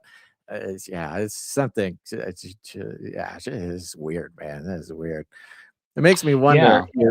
It was brought up earlier. You know, the dreams of the various characters in the Bible who had dreams, and you know, the wicked kings who had dreams that came in and were interpreted by prophets and stuff. Like, Yeah. because I think who was it? Was it Nebuchadnezzar? I was thinking him for It was one either example. Nebuchadnezzar or Nimrod, one of those guys, one of those evil kings. It says he had a repeated dream. I think the dream of the statue of him in various materials, I Hmm. believe that it mentions that that was a recurring dream for him. Yeah. He had the Yeah, one where there was like sickly cows and then like right. fat cows. Yeah, yeah. Was that him or was that like the Pharaoh with Joseph's line? Yeah, I don't I'm know. kinda embarrassed that I don't have my dreaming evil kings straightened out for the theological nerds, the scripture nerds in the audience, so forgive me for not having a categorical memory of which Yeah, evil kings had which dream, same. but yeah, I was one of those guys. Yeah. Alright. Well, dude, thanks for calling in, man. I mean, Oh yeah. it's kind of funny. I always joke about how like dudes talking about their dreams on podcasts is like kind of hilariously the least interesting thing that you could possibly do. But I think in cases like this, especially in the context of the GATE program, it's kind of fun. I'm sure there's a ton of people out there who are like, "Oh my gosh, I've had dreams like this too. Oh my Yeah. gosh, what does it mean?" I wish I had answers for you folks, but just know you're not alone. Dreams are weird. Yeah. Yeah. Yeah. All Cool. right, buddy. Could I do one Anything else? last thing really quick? Yeah, Yeah, yeah, yeah, yeah. yeah. I just wanted to throw a dirty bomb onto everybody. Uh, I guess some of the criteria of, of that one list that seemed racist when I was a kid of how you'd get in the GATE program. Right. One of the characteristics was heterochromia eyes, which is like you have two colors within your Mhm, eye, like an outer color and then an inner color, and then there's a pupil, mhm, and just mhm. different colors. And so that was one of the marker things in an occipital bun, which is called a math bump as well, which is kind of like a pointy bump on the back of your skull.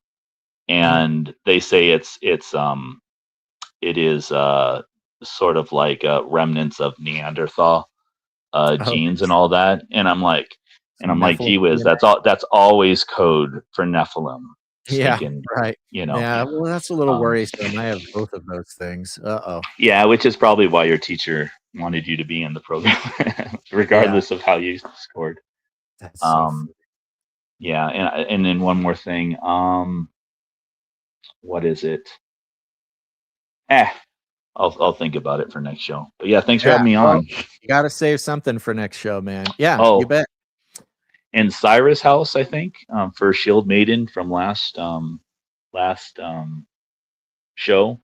Uh-huh. I think it's Cyrus House, but anyways, who's in charge of it? In charge of it is Afshin Javid. I don't know if you know of him. Was Mm-mm.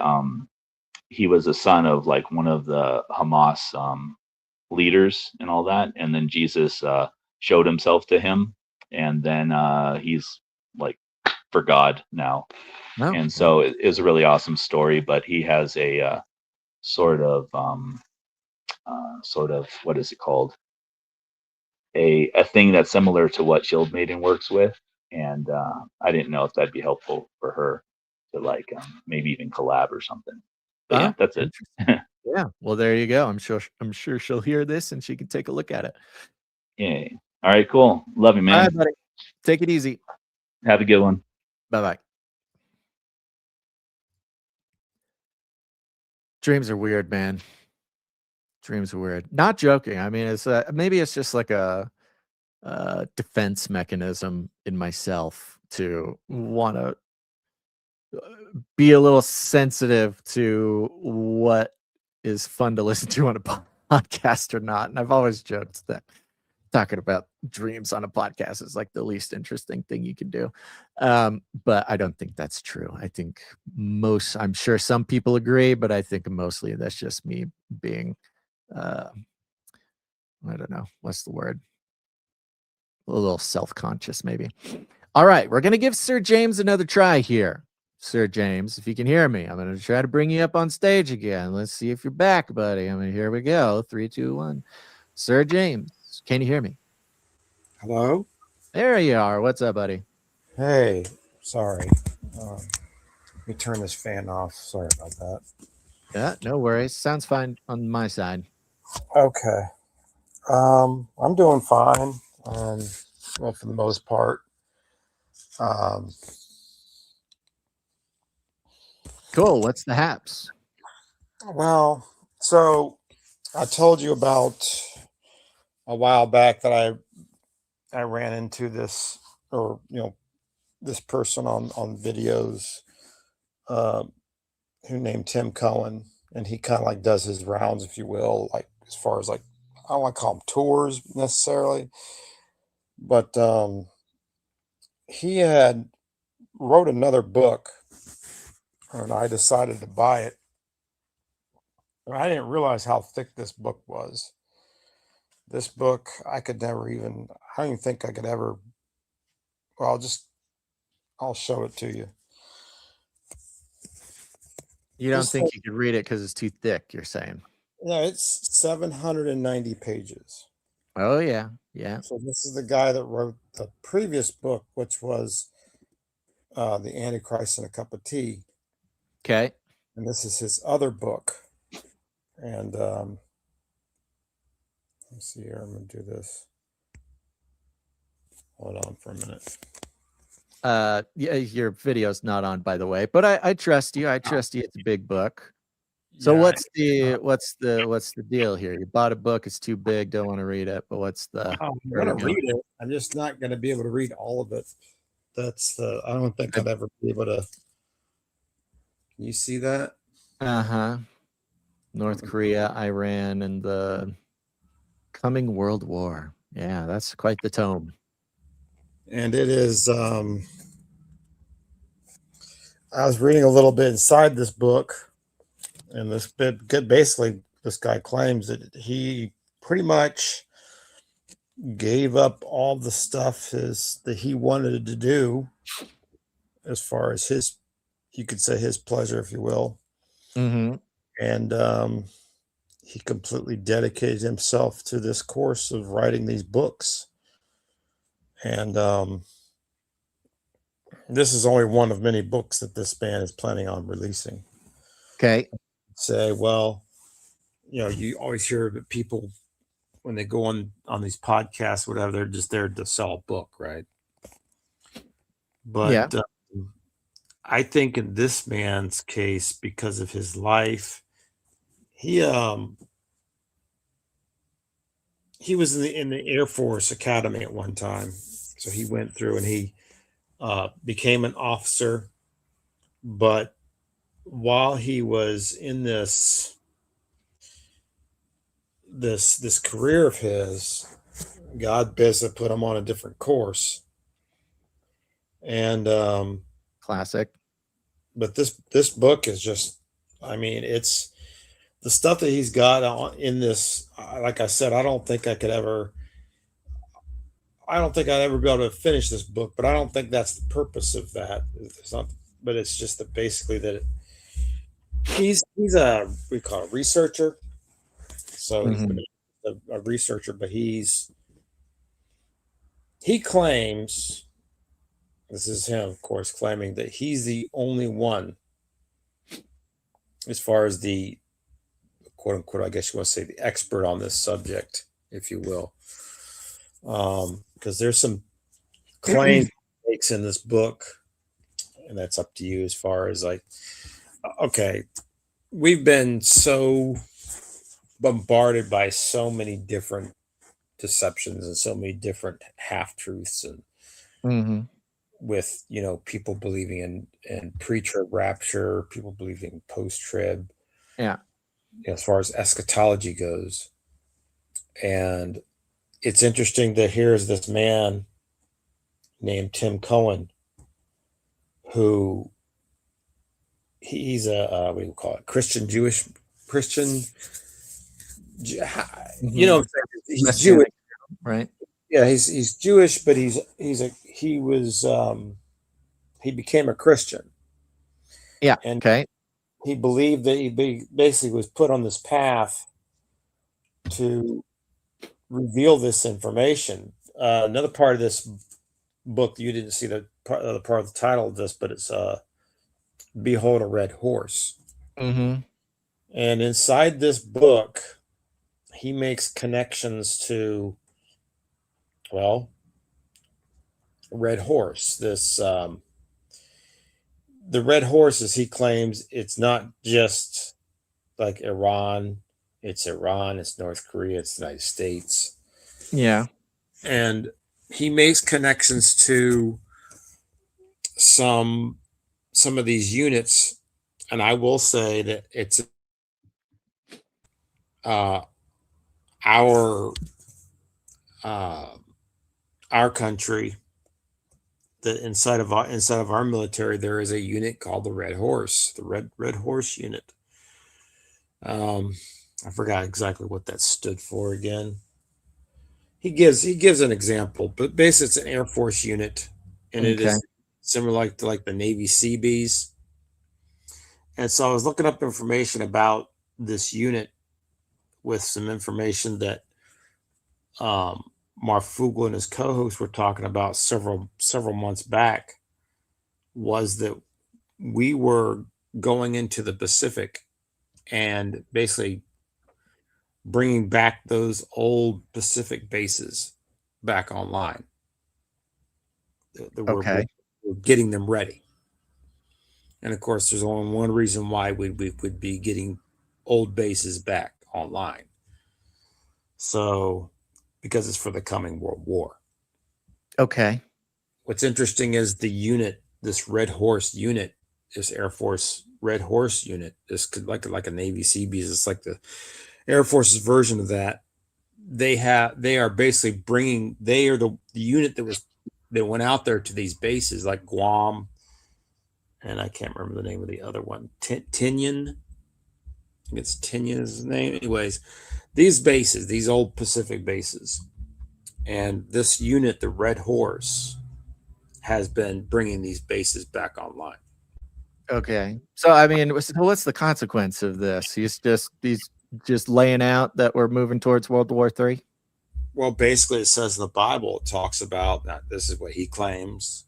That, I mean, this guy's made some pretty bizarre claims, but I have to wonder if they're true, because he talks about how Trump recently got that what do you call that thing? The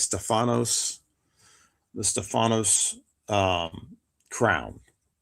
So Trump has now received two different crowns. Both are considered Stephanos's. Yeah. And Trump is the rider on the white horse. He's not the Antichrist, but he's the rider on the white horse. And so he goes in also into description of when Trump received the Nobel Peace Prize. We know that he didn't receive it, right? But we know that woman from Venezuela, for some reason, like dedicated her Nobel Peace Prize to him. Yeah. And then she physically went and gave it to him. She physically went to him and gave him the Nobel Peace Prize. Right. Well, that was a type of Stephanos. That was a type of what the Stephanos is, as he describes, it's a crown, but it's a crown not worn by a king. It's a crown of victory. It's kind of interesting. You know, it seems like, I don't know when this guy's book came out. I think everything, at least whether the details or not, or something that people have been paying attention to. Of course, we're seeing breakdowns of, all the different organizations and nations giving sort of honoring Trump with all these very special magical objects as we've described them. It's kind of interesting because, I don't think anybody is too, at least anybody we know, or really, again, it's so mainstream now. Seems like most people are pretty caught on that we could be heading towards some, final battle that we're all waiting around. And if anybody was going to be the fellow to make it happen, there's a lot of things pointing to Trump. I think the fact that your fellow there had to write 750 pages is a pretty good indicator that people are kind of, understanding all these big picture things coming together. So the interesting thing about this, if you allow me to just to say this, that there's a gas company called oil company called Mobil Oil. Okay, and for some reason, Mobil Oil has this symbol, and it goes way, way back, and it is a Pegasus. Yeah. It is a red Pegasus. And what I found interesting just recently, that Mobil Oil, that's in Texas. So I told you a while back that there was a man by the name of Dumitru Duduman, who was this Romanian that was being used to smuggle Bibles. And then, according to his testimony, which he gave at Odessa, Texas, at this church in Odessa, Texas, which is, he went to Odessa, Texas, which is that same state where Mobil Oil is from. And that unit, that Red Horse unit, comes from Texas. I saw Monica in the chat. She was saying Red Horse Squadron is here in Montana at the Air Force Base down the road from me, but they've probably got a couple different places where they station themselves. Right. I think there are two different ones, is what, if I remember right, because I was looking up about this unit. Okay. What was that, I don't know, like I said, he like gathered all this information, and this is what he's done. Like, my question is, who? Yeah, what's the thing here to create a 790 page book like that? That is, I don't know too many people that would make that would create a book. Yeah. I mean, I'll tell you what, we have an interview coming out, hopefully tomorrow, but if not tomorrow, next week. We've gotten the chance to talk to quite a number of researchers and authors.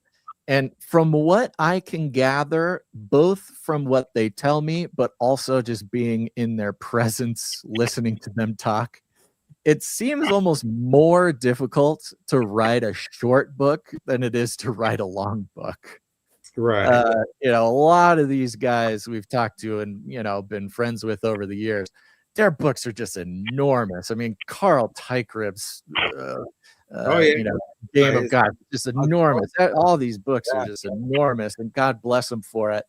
But what always occurs to me, and I think is very interesting, and I don't know what to take from it, but it is just something I noticed, it was Michael Heiser, Dr. Michael Heiser, who is maybe the only author that we've been able to get close with or talk to that has like reasonably sized books in the like 200 to 300 page thing.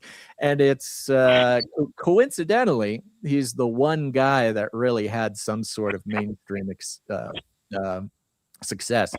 So I think there's just guys, I mean, God bless anybody who's able to sit down and actually write out their thoughts on paper. I've certainly tried. It's incredibly difficult. Gon's got further than I did, but it was certainly excruciating watching him do it.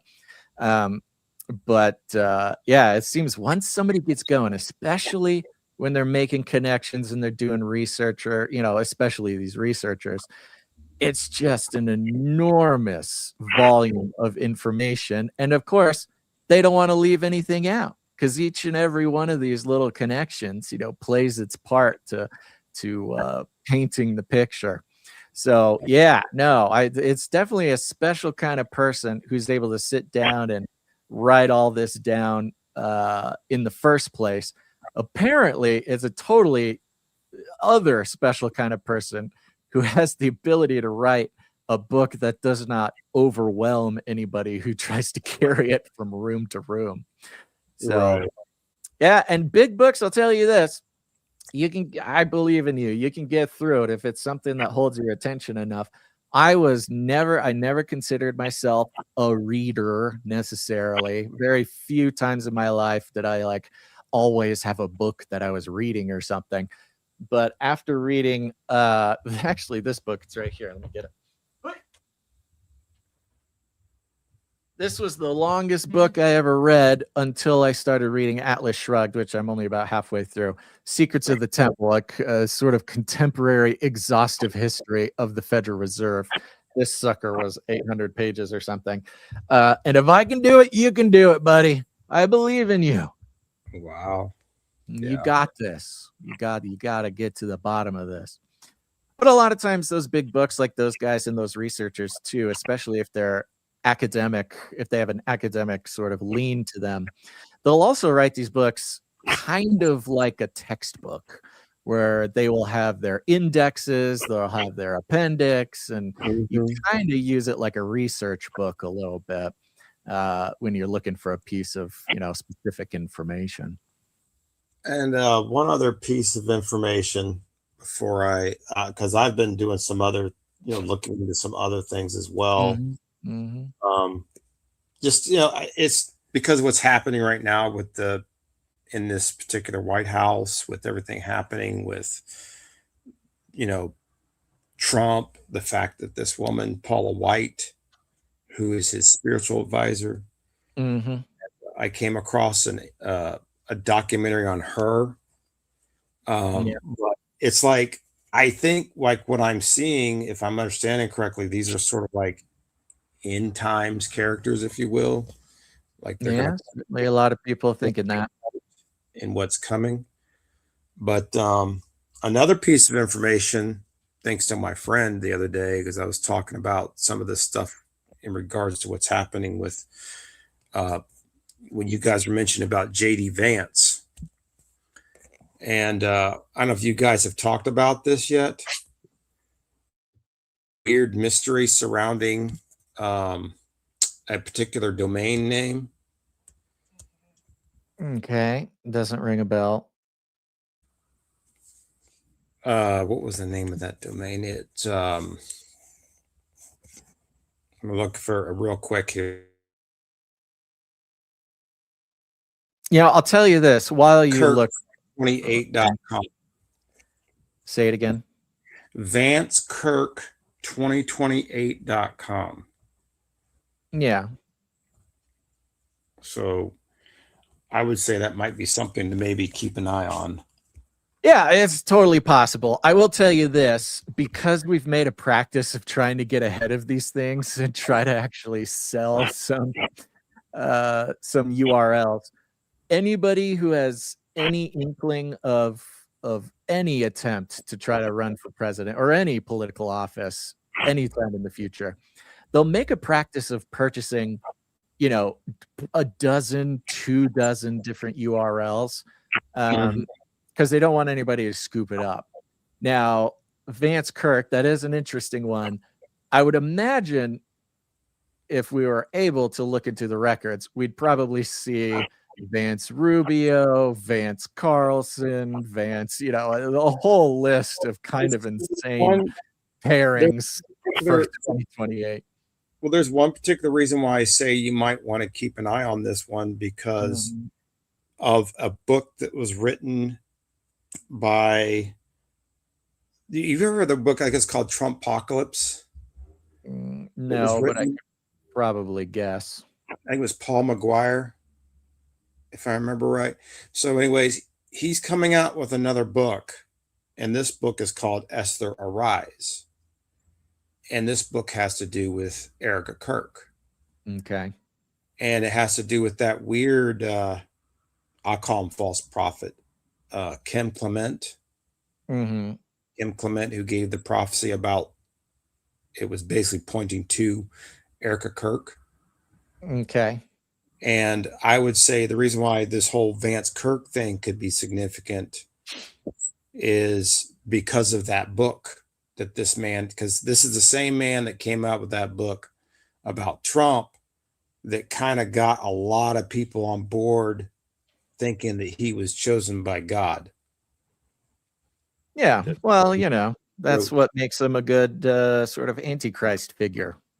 He wouldn't be a good man of lawlessness or something like that if people were not under the impression that he was sort of divinely decided on. It was kind of flows into the whole thing. It's funny too, because honestly, when it comes to these sorts of theories or collections of happenings, I'm like not even surprised anymore. Like it doesn't even. You almost don't even need it laid out for you at this point, because it would be more surprising if there were not a continuous chain of weird, sort of biblically relevant connections to these people. So, yeah, I believe it, man. I believe it. At this point, I don't know. I'm trying to feel out kind of the vibe of what God is, where he kind of wants his people.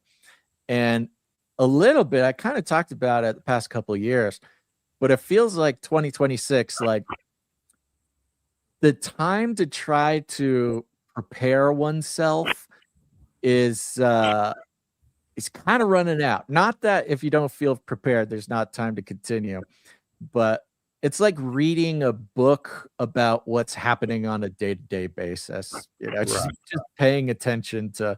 It's like we're living it, And these guys writing these books, it's not the same as like if it was 2015 or something like that, where these would be, people trying to get a good idea about what the future looks like and how it might relate to biblical prophecy.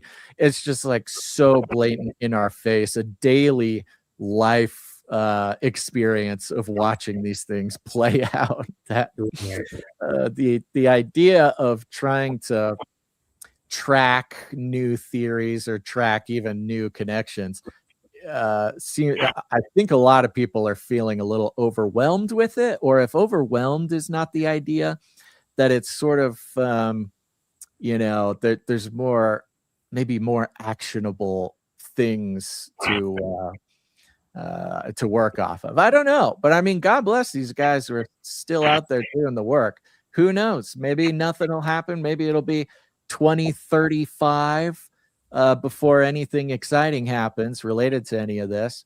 And it'll be like, I think it was Sharon Gilbert who wrote the book about, DNA changing vaccines and a global pandemic. She wrote that book in like 2012 or something. And then, of course, it comes about a decade later. And then we can all be like, oh, my gosh, that guy was right. He had it on lockdown. Incredible. You said Sharon Gilbert? Yeah, I forget what the name of the book was. I believe it was Sharon Gilbert. That's the wife of Derek Gilbert.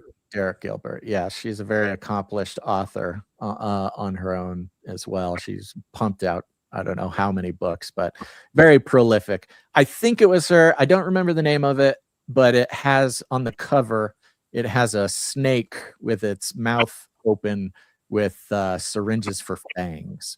And she breaks down basically what happened in COVID, but she did it 10 years earlier. So, when you're called to make connections, connect the dots and put them in a big book, you better be ready to obey. And if that's what these guys are called to, I'm sure that it's part of God's plan. So that'll be good. So you just described to me that, I'm sorry, the image of that book you just described to me sounds very specific. Yeah. there was a young man who wrote a book. Uh-huh. You're describing that image of that Okay. book, and he was funny enough. He was doing a podcast with this other young Christian. Are you familiar with? I think it's called Revelation Radio. Yeah, of course. And this guy wrote that book, which is really funny because you just mentioned that. And that book he wrote, that is so bizarre. It's called The New World Order and the Eugenics Wars, A Christian Perspective. Andrew John Hoffman. Oh, And yeah, I know Andrew Hoffman. that image mentioned, he has that image on the back of his book. On the back of his book. Yeah, maybe it's I don't know. Maybe a couple different books exist with similar artwork, but yeah, I also we've been buddies. Haven't talked to him in a long time, but we're also buddies with Andrew Hoffman. Maybe I'm thinking of his book. I don't know. Maybe that's what I'm thinking of. Possible. Wow. Yeah. All right, buddy.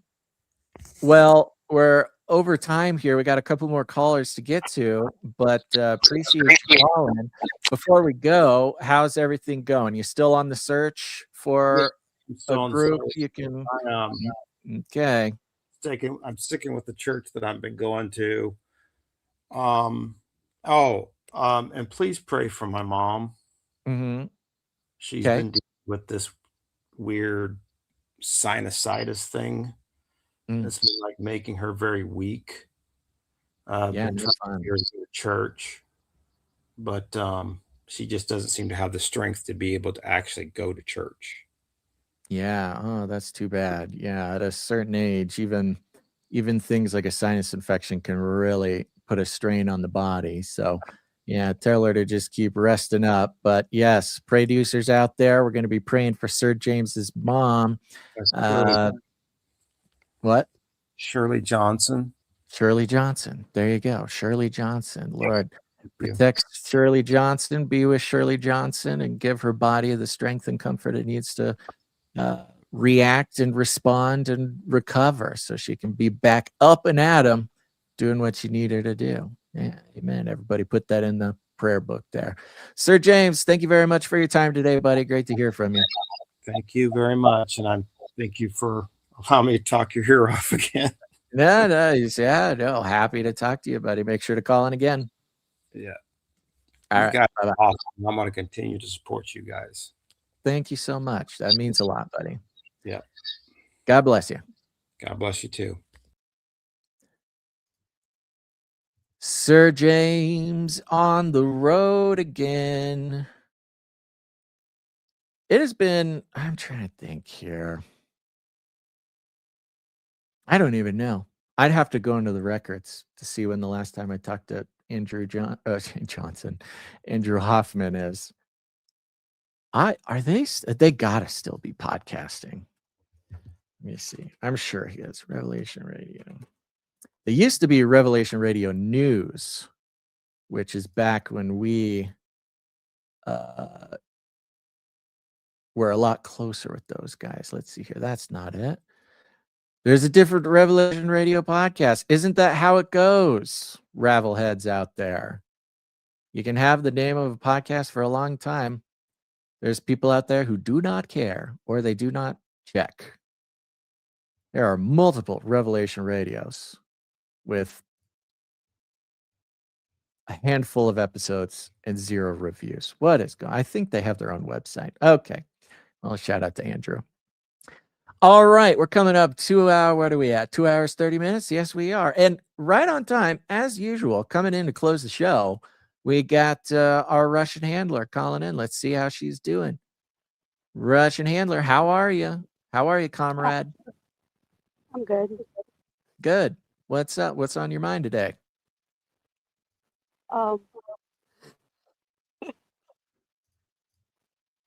Back to Liquid Bacon and his mall world. Oh, mall. Yeah. Okay. You got a mall world? Well, I thought so, but from today's conversation, maybe not. Maybe it's just lucid dreaming. But I've had some trippy dream experiences. I bet. including going to places that felt real, and some of them, like way down the road, you remember, and it's like, oh, it was a cool place. How do I get there again? Right. And it's not real. It's not real. I know. You'd think if these things are just in our minds that we'd be able to go there whenever we want. If it's just a product of our own imaginations, why can't our brains just give us the dreams and go to the places that we want to go at will? That's what I don't understand. Because we more or less at a certain age, at a certain maturity, we have the ability to kind of guide our own imaginations, guide our minds as best we can. But once we're asleep, baby, we totally lose control. Why? It's like our brains have no interest in giving us what we actually want. If Hold on indeed, a minute. One moment. if indeed that is the place where dreams come from, who knows? Maybe that's something to be explored. Did I lose you? You doing a fighting a lion? Sorry. That's okay. Anyway, but interestingly enough, um, through my own experiences, I found it interesting that, again, like what Bacon said last time, that being neurodivergent is on the list for Yeah. qualification. And I did not go for majority of school here in America. So for me, it's different. Yeah. There's no way I should be relating to all of this. But, well, the question is, now I don't know when, I don't recall. I'm sure you've told me before. I don't recall exactly where you were before and when exactly you came back. But depending on the timing, there's a good chance that Eastern Europe or Russia or wherever had their own kind of gate program going at the same time, if the declassified documents from that era are to be believed. it is possible, and I find it very interesting. And again, out on my own, just trying to figure out what on earth happened to me. I kind of came to a conclusion that perhaps being neurodivergent or having some kind of that kind of problem makes you more predisposed to having certain experiences. And that's why they're screening for those types of people. Yeah, I think it's interesting. I think you might be onto something. I always find it, obviously there is an interesting phenomena in culture right now that is very questionable, or at least has a lot of us asking a lot of big questions, which is neurodivergence used to be rare, right? It used to be like 1 in 30,000 kids, whether it's autism or ADHD or something like that. Like, it used to be very rare. It is now extremely common in today's kids. It's like 1 in 12 kids in California or something are neurodivergent. And there's a lot of different parts of the conversation here, but it's got a lot of people going, well, what the heck? What is it in our environment? What is it in our society? What is it in our medical practice? Something is going on to make more kids neurodivergent than ever. And yet, yes, back in the day, neurodivergence existed, but was much less prevalent. However, when it comes to people like us, people who listen to this show, people who are interested in these sort of topics, people who are questioning authority, the prevalence of neurodivergence is very high.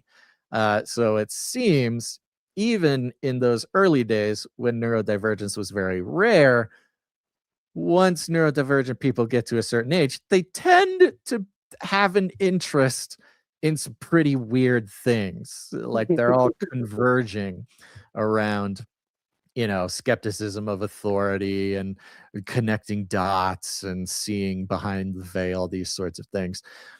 And if neurodivergence is caused by something in society, and neurodivergence was a prerequisite for secret government programs, you could imagine that early on they were just, not as good as pumping out a neurodivergent set of kids to choose from for the secret program.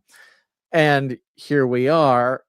Their science is more effective. The society is more homogenized. They have much more control.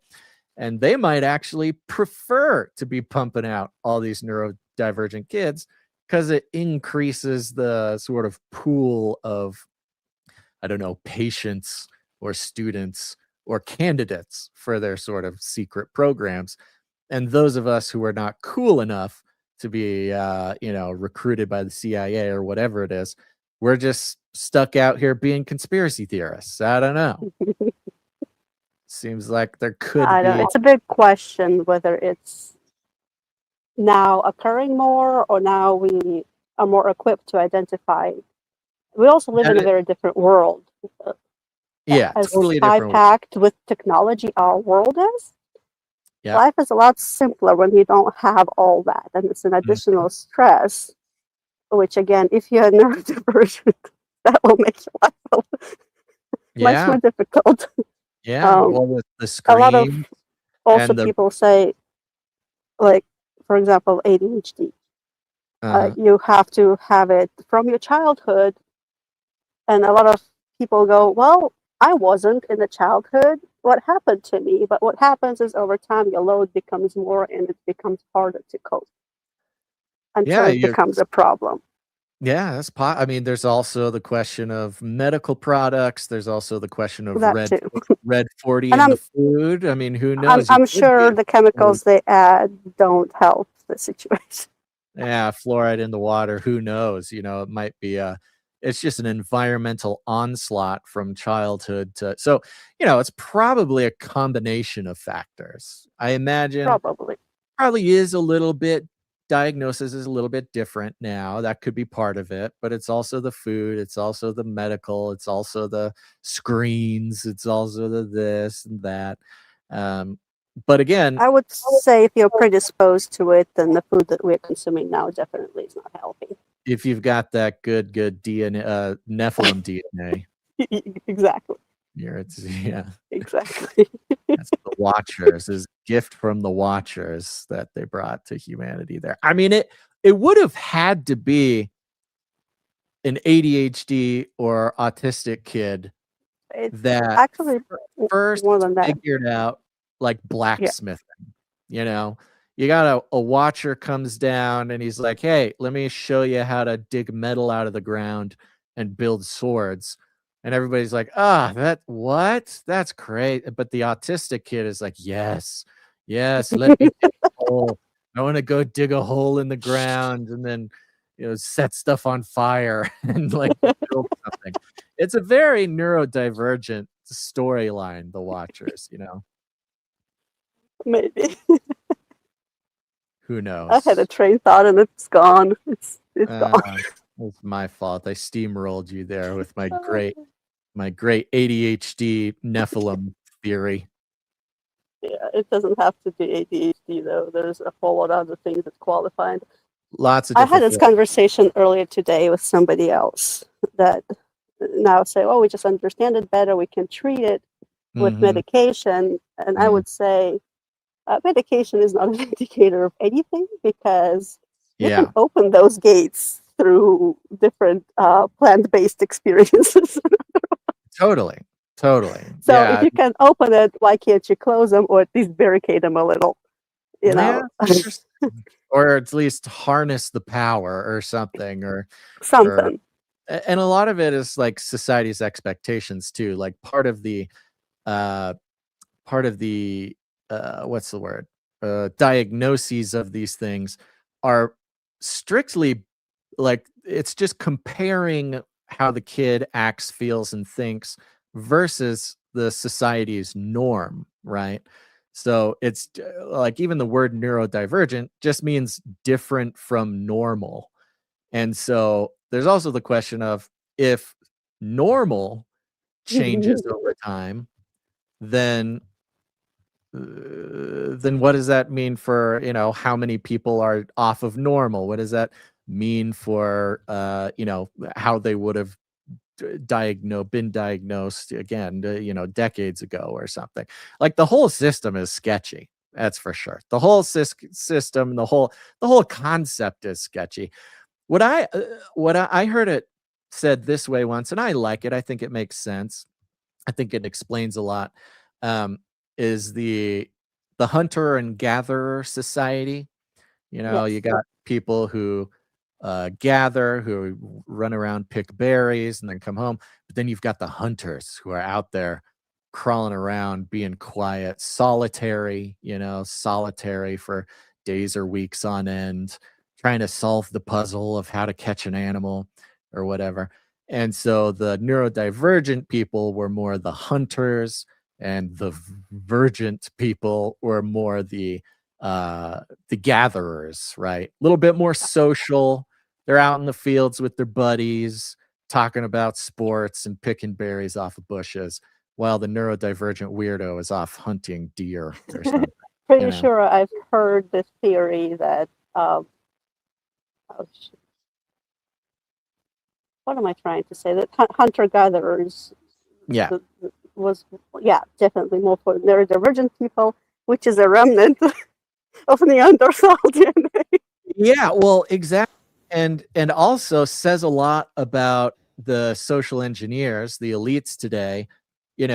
Hey, we're not a hunter-gatherer society anymore. In fact, hunters are kind of annoying to the power structure. It's a little bit harder to control them. They're a little bit more solitary. It's hard to make hunters sit at a desk and create value for the corporation. It's so like, even if there's something natural about being a hunter or being neurodivergent, it's just not helpful in the control structure that we live in today.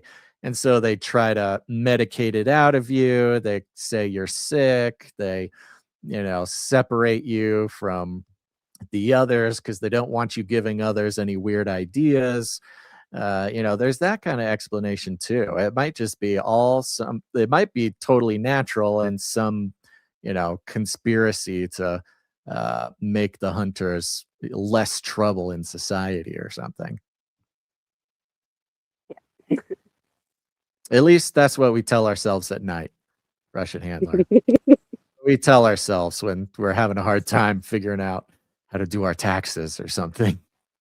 This is gatherer stuff. Filling out, that's gatherer work, okay? I'm a hunter. I figure out how to make the money. You get it. Yeah. When did you Also, come? another interesting thing. Oh, go ahead. No, you go. You're way more interesting than I am. Another interesting thing mentioned by Liquid Bacon today about the Nephilim DNA connected to being neurodivergent. And apparently I recently found out that my father is Rh negative, which is associated. Oh yeah, that's like the royal bloodline, like Nephilim bloodline, right? Is that what that is? Yeah, so something like that. Like, oh, that's very interesting. That is interesting. I should get my blood tested. I don't know if I ever. Well, I'm not. I don't have Rh negative, but I would be a carrier for one.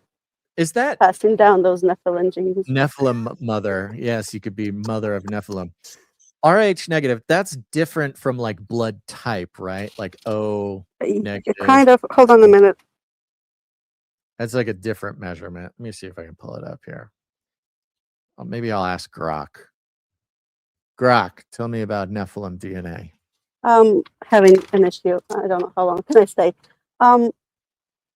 Basically, you have your technically 3 blood types, but then there's fourth one, which is a mix. So there's A and B, and it's connected to receptors you have on your blood cells. And there's like 0 or O, I don't know what they call it in English, which doesn't have any receptors. So if you give somebody with an O, A or B blood, their immunity will react, and that's what causes a problem. AB has both, so they can receive all 3 of them. and have no Right. reactions. RH is also something, I don't know exactly what it is in the blood, but Yeah. it's something in the blood, and it can be positive and negative, but it's the same kind of scenario. But Yeah, I was kind of just looking it up, and it's a different mechanism in the blood. So you can be like AB, or O, like the normal types of blood, and you can then have either the positive or the negative RH factor. So it's not like basically, for you to have a negative, you have to inherit a negative gene from both of your parents. right. I But think. I guess I'm thinking this isn't going to be on my birth certificate. Is No, probably no, not. no, you I gotta did my get. own blood test in college. Did you I like did. you actually did it yourself, or you like Yep. went to a doctor and Well, he it did? was project for a class, but yeah, I did my own blood test. Oh, that's kind of cool. Yeah. That seems, it's. I bet that was harder to do too back in your day, because I was here in America.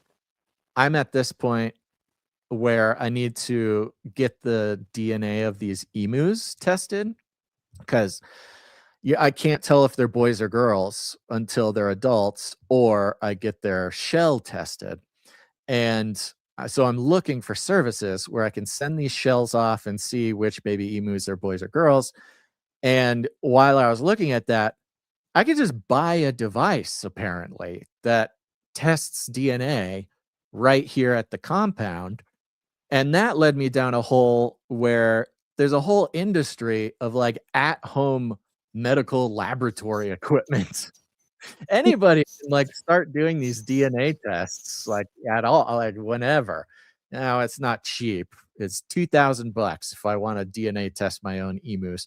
So that might have to be. I might have to wait for, I don't know, some. I'll have to save up some birthday present money or something.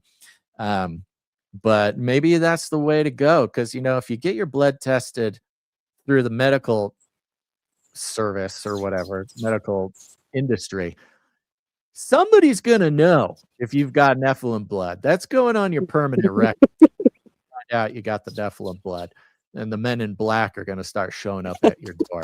So I think self blood testing to see if you got the Nephilim blood is the best way to go. Your secret is safe with me, by the way. I won't tell the government. Yeah, if it only wasn't aired for 1,000 people here. Yeah, goodness gracious.